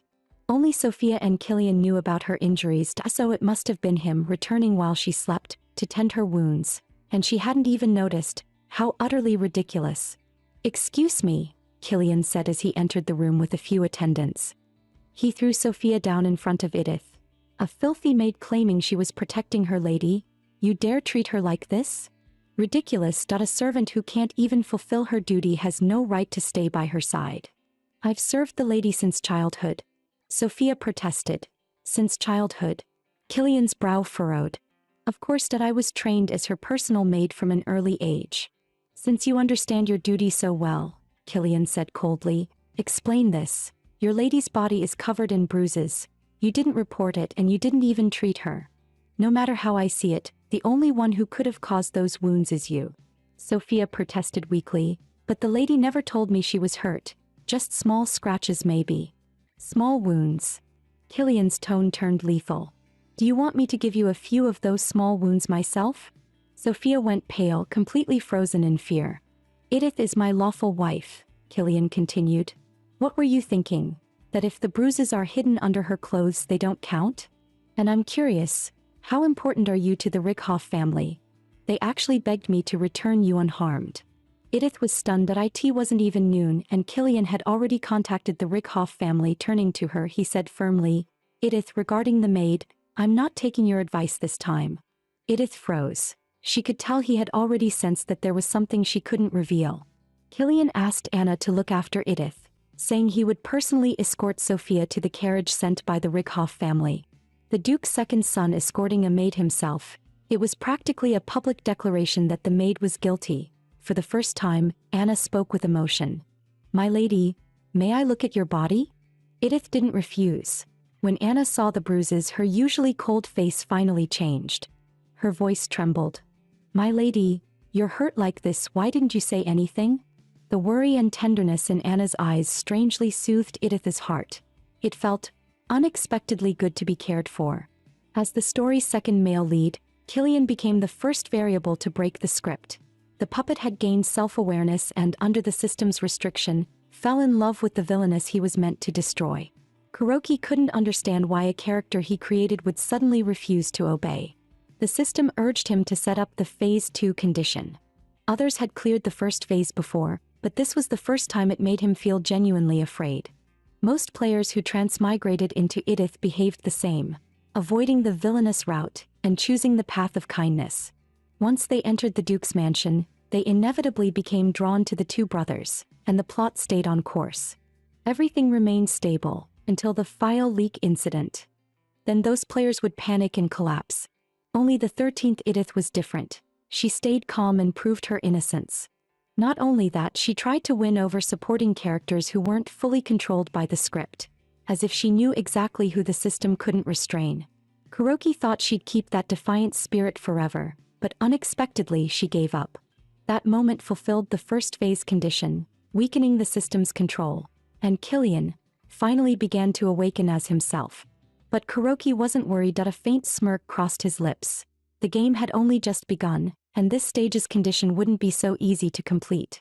Meanwhile, Killian and Cliff were in a fierce argument. Cliff demanded to know why he had sent the maid back.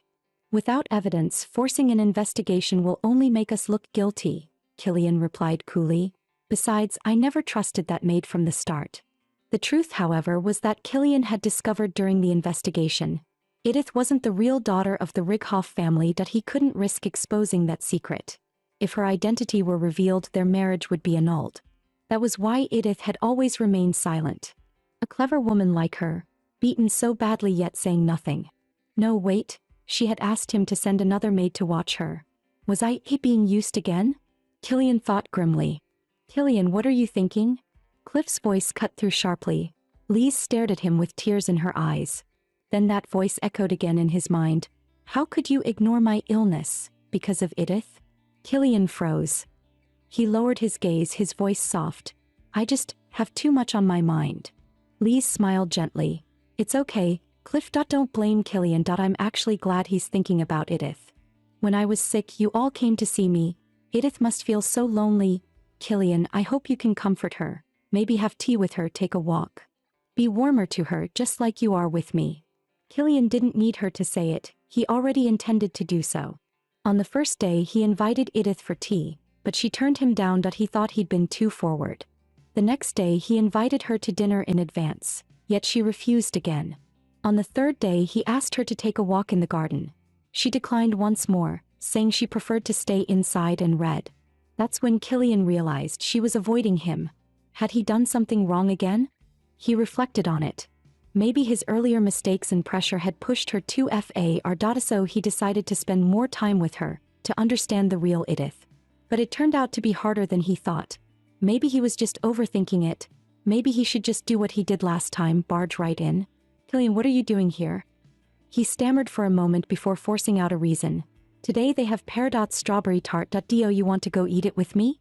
She had only mentioned it casually before, but he actually remembered. Yet she still refused him again. I've gained some weight recently, so I won't go. She gave him no chance to speak further. After a few more days, Lisa finally couldn't sit still. Did he do something that made you sad? What? Edith was confused at first, then reacted. No, he hasn't done anything that made me sad. Lisa questioned, not even a little. It might sound exaggerated, but instead of feeling upset, I'm actually grateful that I know he's taking care of me in his own way. Then why do you keep pushing Killian away? Edith froze. Lisa realized she slipped. It's not something Killian said. I heard the maids talking about it. Edith had always known that from Killian's perspective he was also a victim of this marriage. Political marriages are common, but a transaction between hostile families is another matter. She didn't want him to come to her out of husbandly duty. But when she said she was getting fat, Killian tried to take her horseback riding. When she said she couldn't ride, he wanted to teach her himself.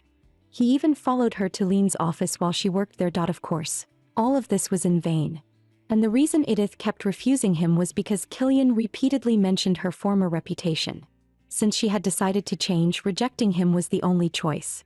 Yet he only grew more persistent and even smarter, asking about her schedule first. I know you have nothing to do tonight. Come watch the opera with me. Edith remained firm. Killian, I really don't mind. Why don't you go with Lisa instead? Killian broke down. With Lisa? Are you serious? Of course, Dad, I don't mind your closeness at all. After being rejected for days and now hearing his wife suggest he date another woman, Killian finally snapped. Edith, what do you take me for? Her rejection made him think she treated him like a breeding stallion, that they were only married on paper. Although Killian used to think the same, hearing Edith say it aloud still made him feel suffocated. From the beginning, this political marriage was a nightmare for him, an obligation he had to bear as the Duke's son, and it shattered his last hopes regarding the person he loved. A voice in his head kept repeating, Edith Reichhoff is jealous of your noble love, clinging desperately to you, that she's like a demon, like a snake. No, for the first time, Killian fiercely rejected that voice. The Edith he knew would never be jealous of anyone. He returned to his senses. She was looking at him with worry, but the thought that she had no feelings for him drove him insane. How could she like him? The one who felt jealous and obsessed was him.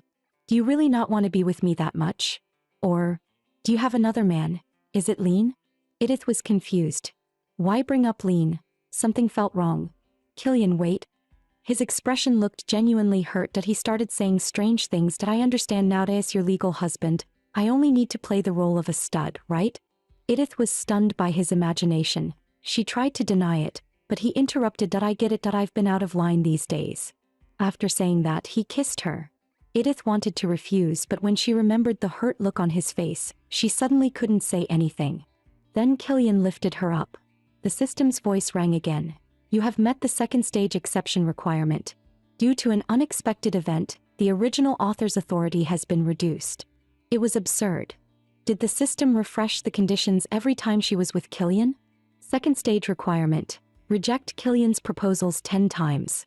Edith could clearly feel that the person behind the scenes was toying with her, even using her feelings for Killian, that if she hadn't made up her mind, she would never have met this condition. But because of that, she had landed a heavy blow on the god of this world. That god must think it was ridiculous. In the control room, Blackwood burst into rage. He couldn't understand how anyone could endure rejecting the person they loved 10 times. It was an impossible mission. If you love someone, you should want to give them anything they want, hold them in your mouth and in your hands. That was the normal mindset. So why could she reject him completely and even say those words? Had he misunderstood? Did she not love Killian? Although no one had ever completed the second stage before, once the condition was met, his control over the main characters weakened drastically. Blackwood finally began to fear the third stage. If that requirement was met too, all of his authority would disappear. Even the restrictions of the original novel would fade, and the story would change completely. Even if it ended, it would never return to its starting point. Lisa would not only grow old, she would die. That was absolutely unacceptable. He repeatedly tried to make Edith die in various ways, but the system rejected all attempts. Since he couldn't eliminate her directly, he would set a condition she could never possibly achieve. At dawn, when Edith woke up, she saw her husband's eyes looking at her with a faint smile. He had begged for her affection so humbly, even if it was only to maintain a physical relationship. But afterward they both realized they might have misunderstood each other. Edith had never treated him as a duke, and Killian's feelings toward her were not pity. But she understood the influence of the original novel. The current Killian would not fall in love with her. If their connection wasn't physical, then was there only loneliness left? She knew Killian's whole story, and no matter how she struggled, she could never surpass his older brother. Zachary, from the moment he was born, had everything a duke's heir was meant to have according to the novel's setting, as well as all of their parents' attention. Even the woman Killian loved saw only his brother. So had he realized that the only person in this world who could give him love was Edith? No. Perhaps only she could truly understand that kind of loneliness where no one cared. Killian's deeper feelings for her came from his fear of losing her. Killian, what do I have to do for you to believe me? Killian returned to his original purpose for finding Edith, to go on a date with her. Seeing her surprised expression, he said, "Why do you look like it's your first time in a theater?" "Because it is my first time." Killian was shocked. "This is the biggest theater in the capital and you've never been here even once?" Edith didn't know how to answer.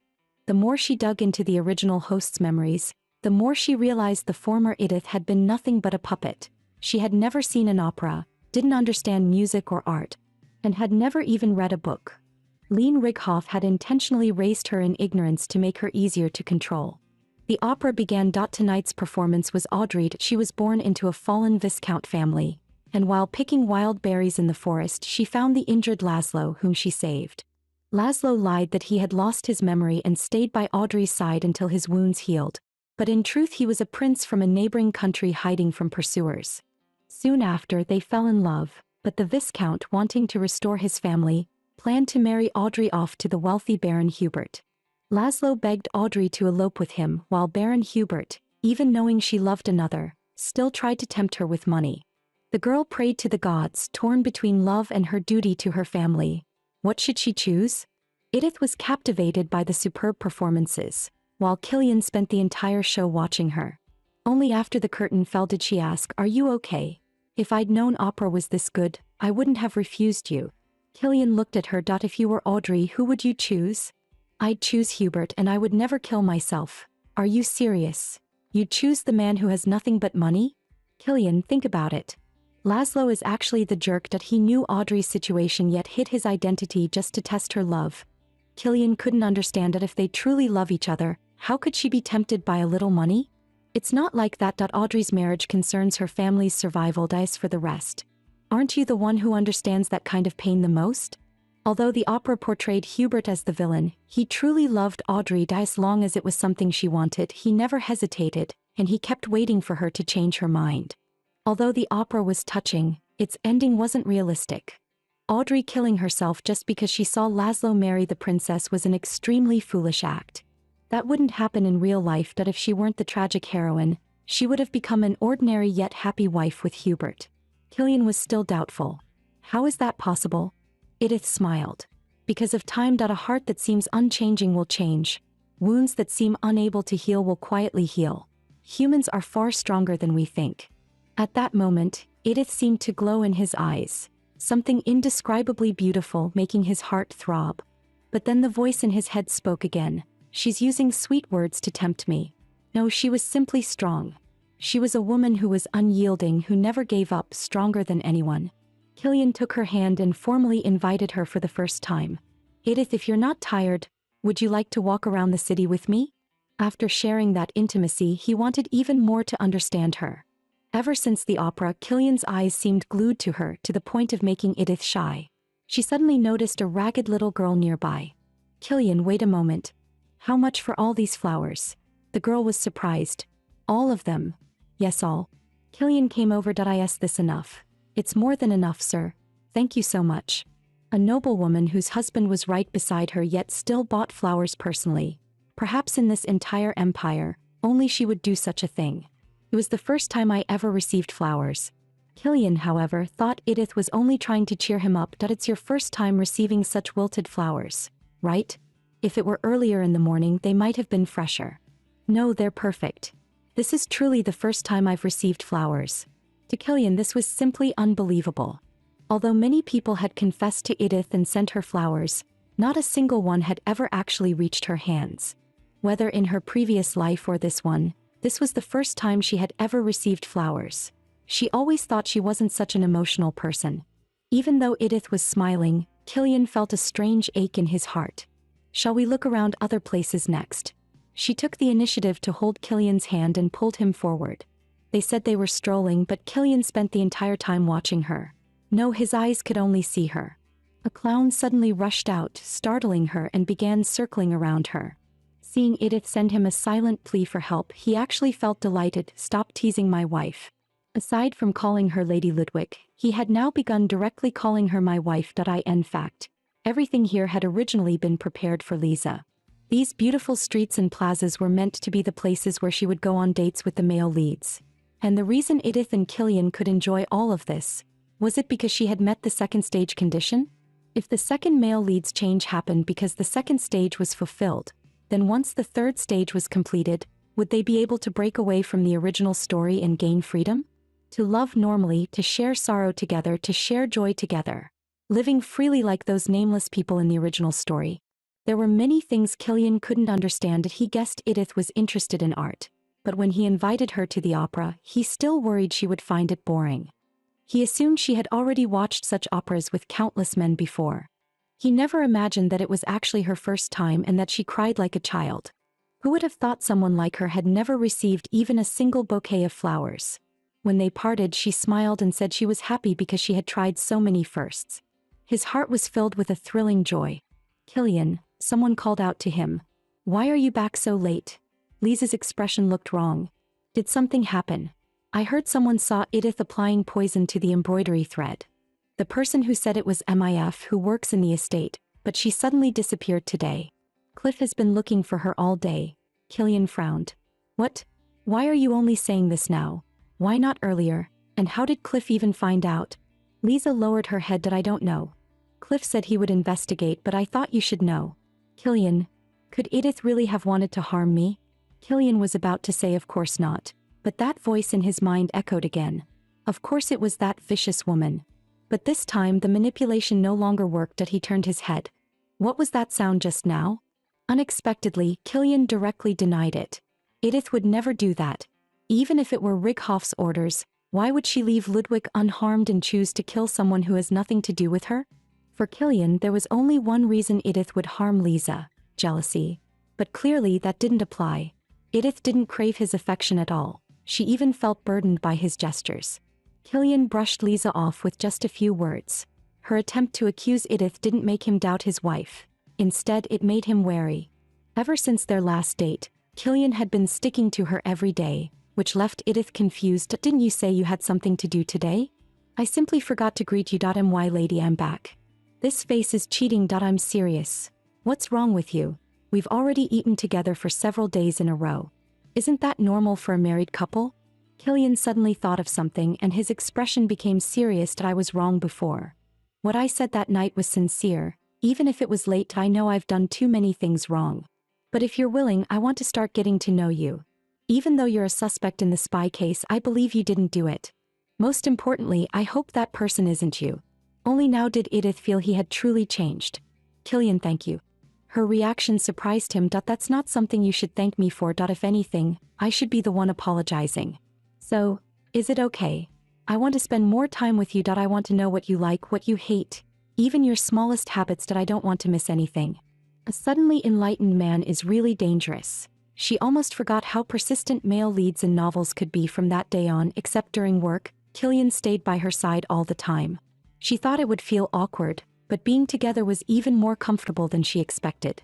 Sometimes he would joke, "Were you secretly watching my morning training while you were walking?" Edith had to change the topic quickly. "Look, the roses over there are blooming so beautifully."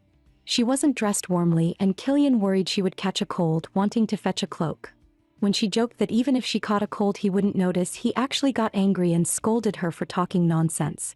After saying that, he feared he was too harsh and quickly apologized. "I'm sorry, did I upset you?" She didn't dislike him, but Killian's affection regardless of time and place really made her a bit overwhelmed. "Wow, you two look great together. Like a real married couple." They were drinking tea with Lisa at the moment. She thought this comment would make Killian angry, but instead he looked pleased. "Really? Good grief. Why is he not mad? I prepared strawberry black tea today. I'm not sure if Edith likes this flavor. I like it just from the smell." Killian looked at her. "And the strawberry tart last time. Do you like strawberries? Fresh strawberries are a bit sour, but I love them when they're used in food. But your perfume is rose, not strawberry. On my skin I prefer floral scents." "True, floral scents are nice too." Killian's unusual behavior confused Edith. Was he trying to provoke Lisa's jealousy? Then she might as well cooperate. She leaned closer to Killian, lifting her head slightly, trying to tease him. "If it's only nice, does that mean it's not that good?" His face turned red instantly. Cliff suddenly spoke. "Killian, I know you're close with your sister-in-law, but since a moment ago, Lisa has been trying to talk to you, and you kept ignoring her. Isn't that a bit too much, my brother? What confused Edith was that even Cliff, the male lead, was scolding his brother for neglecting Lisa. Lisa suddenly asked whether the shoes she ordered earlier were finished. She even asked Killian right in front of Edith if he could accompany her to pick them up, and even mentioned going shopping, completely looking like she wanted to go on a date with him. Killian looked troubled that if Edith doesn't mind. When he called her name again, Edith finally came back to her senses. Sorry, I was thinking about something else. Seeing her pale face, Killian grew anxious. Are you feeling unwell? I'm fine. His attention immediately shifted fully to her again. Watching how close the two looked, Lisa's expression darkened. Forget it, pretend I didn't say anything. I'll just go with Cliff. Edith froze. Did she say something wrong? Killian felt a bit awkward. It's fine. I do have some time. If we include Edith, the three of us can go together. Cliff suddenly interrupted. That won't work. Father, your wife and I all have to enter the palace, so your sister-in-law won't be able to go. It was indeed strange. Cliff was not only not stopping Killian from going out with Lisa, he was even creating opportunities for them to be alone. All the way until they left, Edith kept thinking why the plot had changed. In the original novel, Killian and Lisa ordering shoes together was a small event that happened before Cliff and Lisa confirmed their relationship. The extremely jealous Cliff even threw away that pair of shoes connected to his brother. Everything happening now had already deviated from the original story. Killian suddenly stopped, and when he looked in that direction, it turned out to be Damien Sinclair. Long time no see, young Master Killian, and Miss Edith Ryhoff. Why was he appearing at this moment? Killian's expression grew tense. He told her to go back first, then walked toward Damien, still stressing that her name was Edith Lidwick, not Ryhoff. Not long after, she received the answer from Killian. The Sinclair family wanted to seize the distribution rights to the southern mines, which belonged entirely to the Ryhoff family. The reason she and Killian married in the first place was also because of this. If Sinclair succeeded, then the reason for their marriage would vanish. From his conversation with my father, he seems to have already finished the work behind the scenes. After explaining, Killian suddenly stood up. I still have matters to attend to. Please forgive me for leaving first. Just when Edith's heart sank, Killian returned. He lifted her hair gently and answered her earlier question with the same tenderness as before. And, it's not just not bad. I really like it. I really like your scent. Anna had always been curious about her mistress, but as a maid she restrained herself, until she heard young Master Killian was going out with Lisa, and Edith still showed no reaction. She finally couldn't hold it in. My lady, do you not love young Master Killian? I'm sorry, I may have overstepped. No, I mean, why are you curious about that? Because I heard the young master will be going out with Miss Lisa. Lebamari Street is basically a dating spot. The young master and Miss Lisa have always acted like siblings. If this outing was something he agreed to without thinking, shouldn't you say something? So she was worried about her. At first, Anna seemed more like an emotionless NPC in Edith's eyes. Cold, expressionless, a servant who belonged to the ducal house. Yet now she cared about Edith's feelings even more than Killian did. Thank you, but I'm really fine. If life can stay like it is now, I'll already be satisfied. She sold more dresses and accessories today, even though the clerks tried to persuade her it was a pity to part with them. Because aside from Edith, few people could pull off such extravagant styles, so they never sold for a high price. But to her, none of that mattered compared to escaping. Edith knew very well, no matter how gentle Killian was to her, she couldn't sink into that warmth. She had to be ready to leave at any time. She couldn't rely on Killian. No, she couldn't rely on anyone. Ever since her parents complained every time she fell ill and her younger brother screamed for her to die, she learned that the only person she could depend on was herself. Any help she received would become a debt she could never repay, and crying out in pain would only be taken as seeking pity. The only one she could trust was herself. Anna had served as a ducal maid for more than 10 years, and the qualities required of noble servants were clear. Hear nothing, see nothing, work quietly like a shadow, hide your presence, do not think, do not feel. Until she met Edith, who stirred up so many disgraceful incidents. Anna was not the type of servant who felt sympathy for others. She remembered the first time she saw Lisa. That poor, shabby girl with a bright smile didn't make her feel anything special. Although everyone called Lisa pitiful and tragic, Anna, who had been a maid since childhood, knew very well what true misery was. Lisa had never actually been unfortunate, so Anna had never felt pity for her. But Edith was different. She never drew a line between herself and her servants. She was cheerful, positive, never complained, often asked for Anna's opinions and always listened seriously. She would invite her to sit and eat together and even urge her to rest early. She respected her, cared about her, and treated her as a person, as if it were the most natural thing in the world. How could Anna not like such an Edith? My lady, I truly hope you can be happy. At some point, Anna developed real feelings. In her eyes, Edith was no longer just a master. To her, Edith had become someone who stepped into her heart. Someone she cared about, someone important. When Edith returned to the ducal mansion, she ran into Killian, who should have already left with Lisa. He looked shaken. Why did you sell your clothes and jewels? Upon learning that Edith had never received any living allowance from the ducal house, sadness washed over him. Why do you never say anything when something happens? Do you think I can't even protect you? Because of Killian, she nearly missed her carriage. Not only did he insist on redeeming everything she had sold, he even dragged her to Leon to settle her finances properly. Weren't you going out with Lisa? That doesn't matter. Killian suddenly stopped. Why don't you ever say anything? From what the maids did to you all the way to swallowing poisoned food on an empty stomach. You never say anything no matter how much you suffer. Dio, you really think I can't even protect you? She suddenly remembered Sophia's words. No matter the past life or this one, she was always the one left unchosen, and she could not bear the future that would come once her identity was exposed. Killian, everyone has things they simply can't say out loud. In the end, he didn't continue pressing her. Even though she repeatedly said she didn't need it, he still insisted on buying back everything she had sold. Anyway, the money issue was resolved. The real problem now was the man standing before her. His behavior had been far too strange. If you keep looking at me with that suspicious gaze, even I'll get nervous. Sorry, I just felt a bit embarrassed. I get it. Even though we're family, we rarely see each other. But I heard your relationship with Killian has been getting better. It's only been these few days. Who knows what it'll be like later? Right, he's only 3/10 passionate about you. Think about how he gets along with Lisa. There's no comparison. She really wanted to slap him. Was this dog of a man trying to pick a fight? But of course, I hope Killian keeps liking you. You want Killian and I want Lisa. Hold on. You seem to be misunderstanding something. I may be Killian's wife, but it's not like I'm determined to own him. Cliff scoffed. You make it sound nice now, but if Killian goes back to treating you the way he used to, can you still say that? He didn't bother hiding his malice. Then he abruptly changed the subject. Killian likes riding yachts. When the weather gets warm, he always goes looking for a boat. He used to go with Lisa often, but after he got married, he never went again. Also, he likes art pieces and anything related to the arts. He's pretty interested in that kind of thing. Whatever he does, just praise him more. It'll definitely help.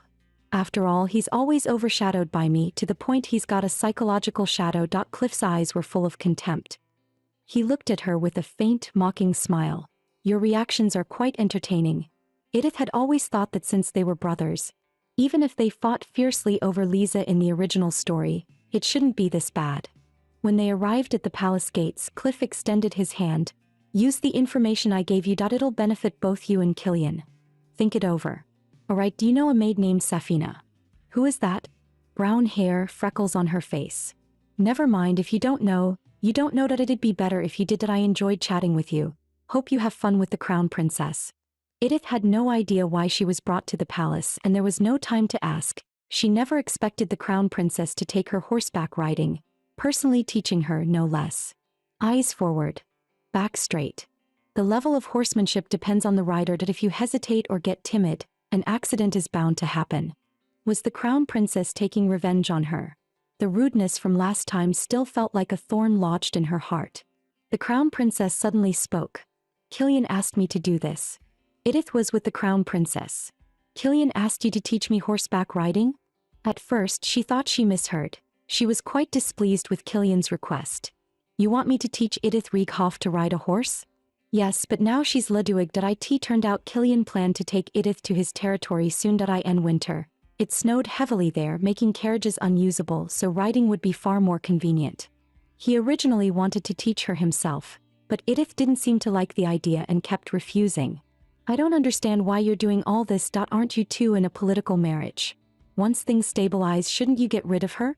That remark actually angered Killian.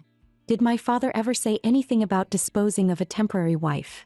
If not, then it's just a rumor from high society, isn't it? Katrin, I'm disappointed that I thought you wouldn't believe such gossip. Edith once told me the exact same thing. Katrin still didn't understand.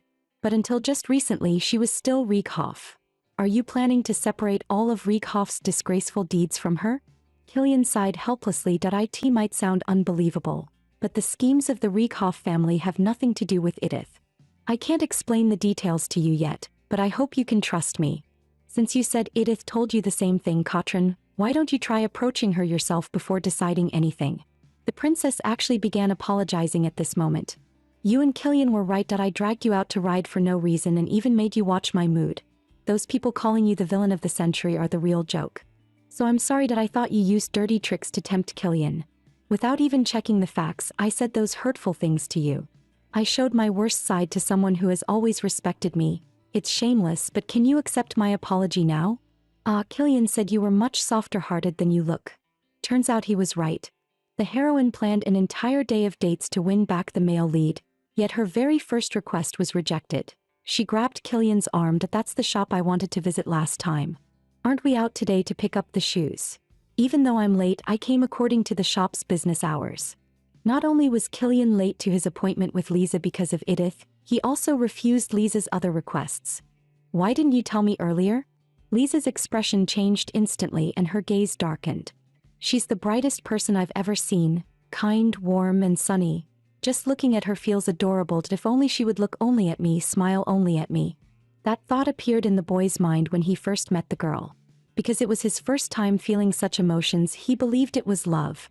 If Edith hadn't appeared and filled his thoughts entirely, he might have misunderstood his own feelings for a lifetime. Looking at the shoes in his hand, Killian thought of Edith. Sit down and try them on. Lisa said she heard that good shoes take people to good places. Killian was smiling, but that smile wasn't because of her. He turned toward the shop. Master Craftsman, your work is indeed excellent. I need 4 more pairs of winter shoes. 4 pairs will take 2 months. Do you want to place the order today? No, I want to match the shoes my wife and I will wear. 2 months is a bit tight. Killian, where are you planning to go? Once my title is officially granted, I'll be leaving for my territory. Will Edith be going with you? Killian's expression changed. Why are you asking that? Killian's cold attitude shocked Lisa. Realizing he was no longer as easy to control as before, she hurriedly said, Edith is one of my few friends. Ever since Lisa came to the ducal estate, she had always been under their protection and indeed had few friends her age. The two soon left the shop. Killian looked at the street and thought of Edith again. This place was completely different from where they had their date last time. This was a noble district's commercial street, while the previous place was somewhere commoners could enjoy. The items were cheap, but Edith never cared about that. His thoughts were suddenly interrupted when Lisa held his arm. Lisa, what's wrong? I just felt strange when I heard you were leaving.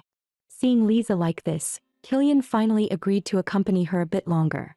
The shopkeeper enthusiastically introduced, this headpiece doesn't suit just anyone. Lisa turned happily. Killian, look at this. It looks great. That he had all the accessories she looked at packed and sent to the Ludwig residence. Lisa thought Killian was finally warming up to her, but then he suggested entering another store. One that wasn't her taste. Killian, this place feels different. Yes, that I'm planning to pick out some gifts for Edith here. Edith again, that struck Lisa hard.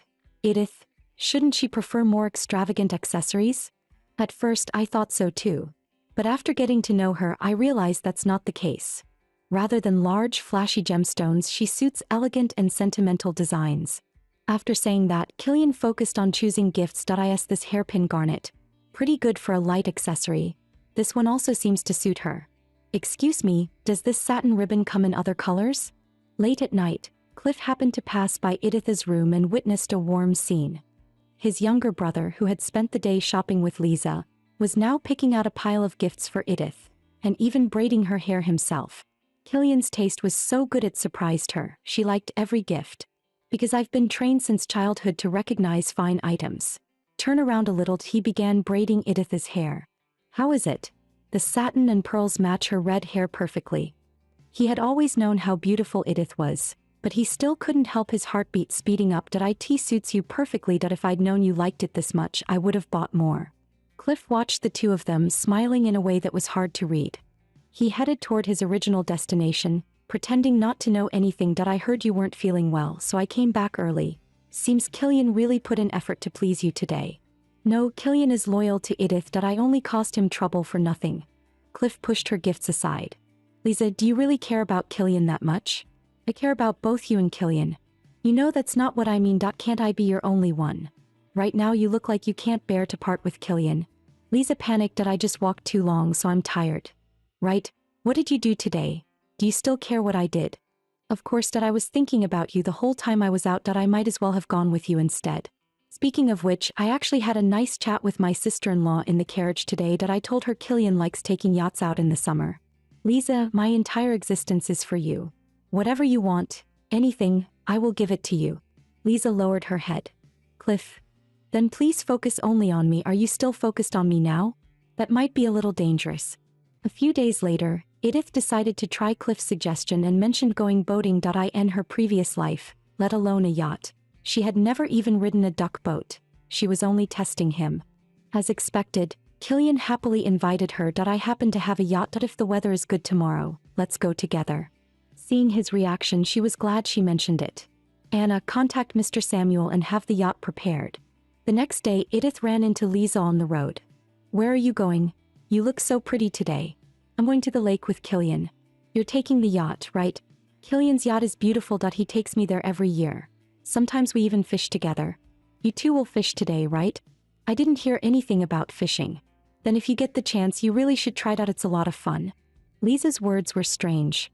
Could she be interested in the second male lead? Edith, I'm really happy. You and Killian look wonderful together. So she had overthought it. Killian arrived then.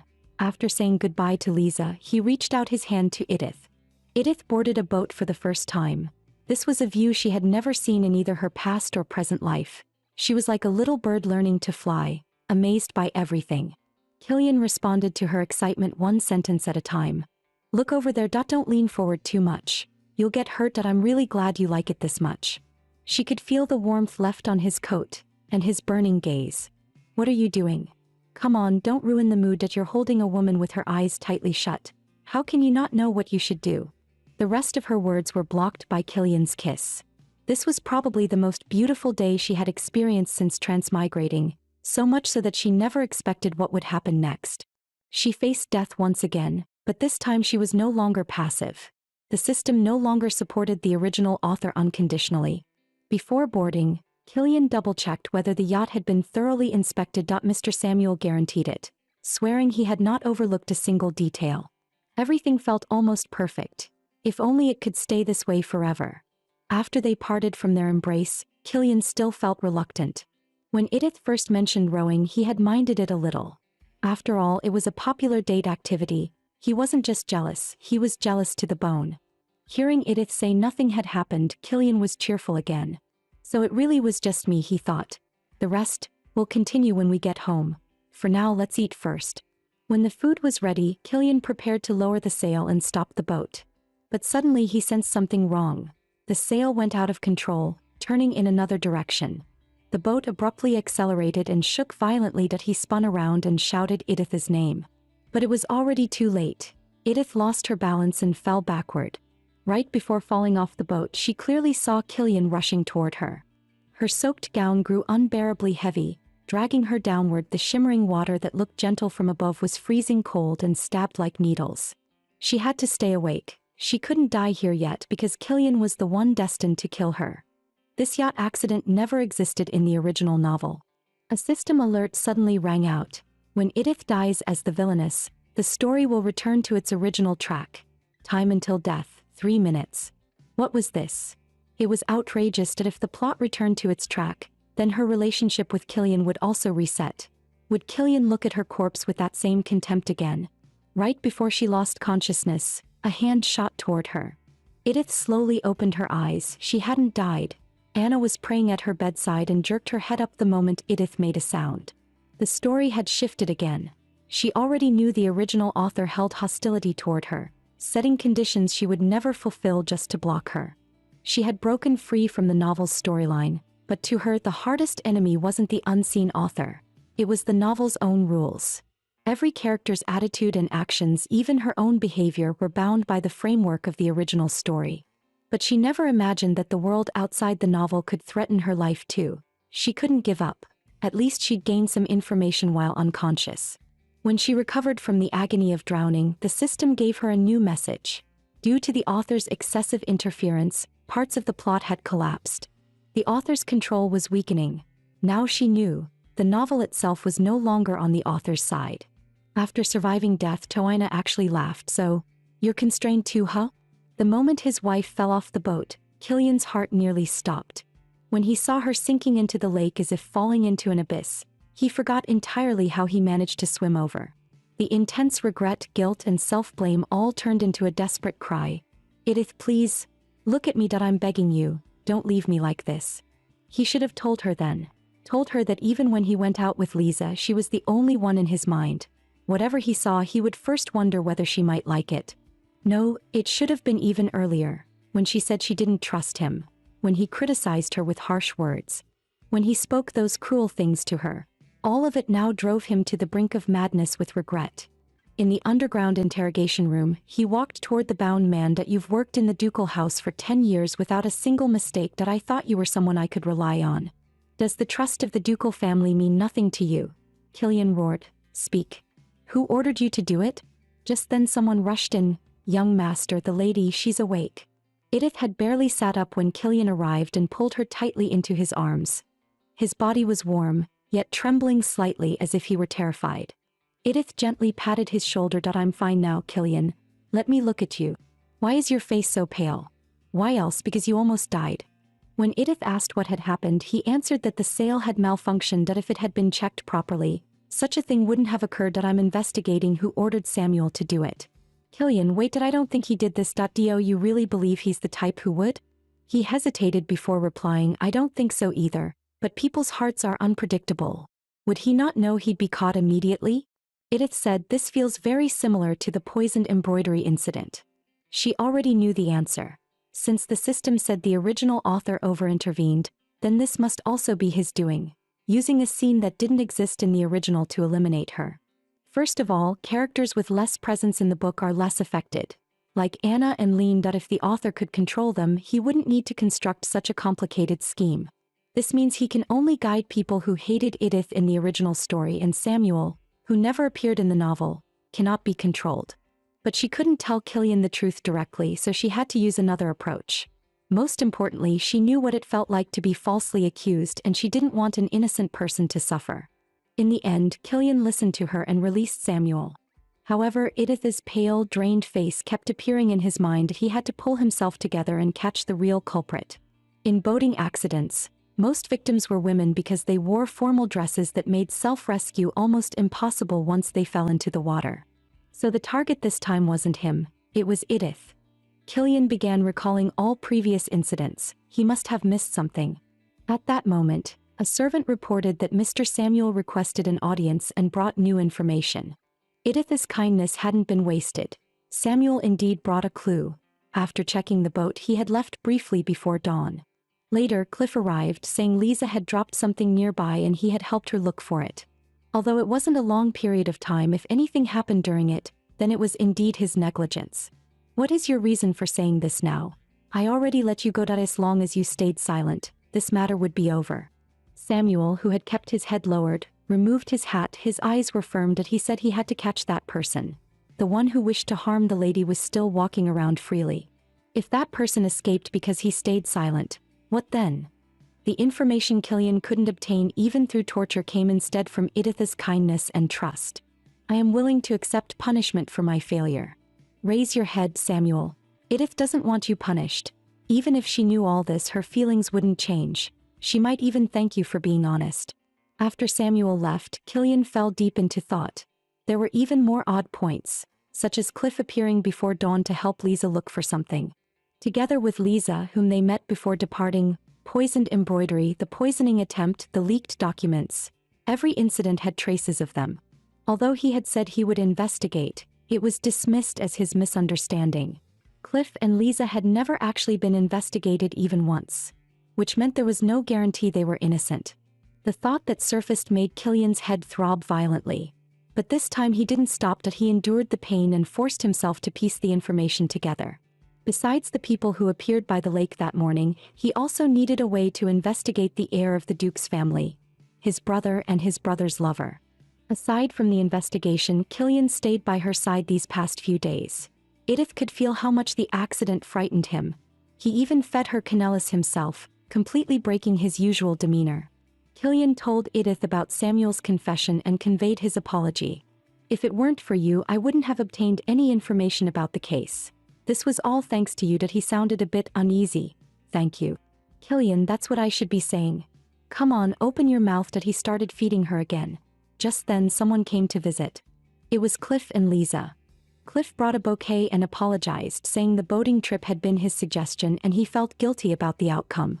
But Killian acted completely unlike himself. That he looked utterly unwelcoming, as if he wanted to throw them out.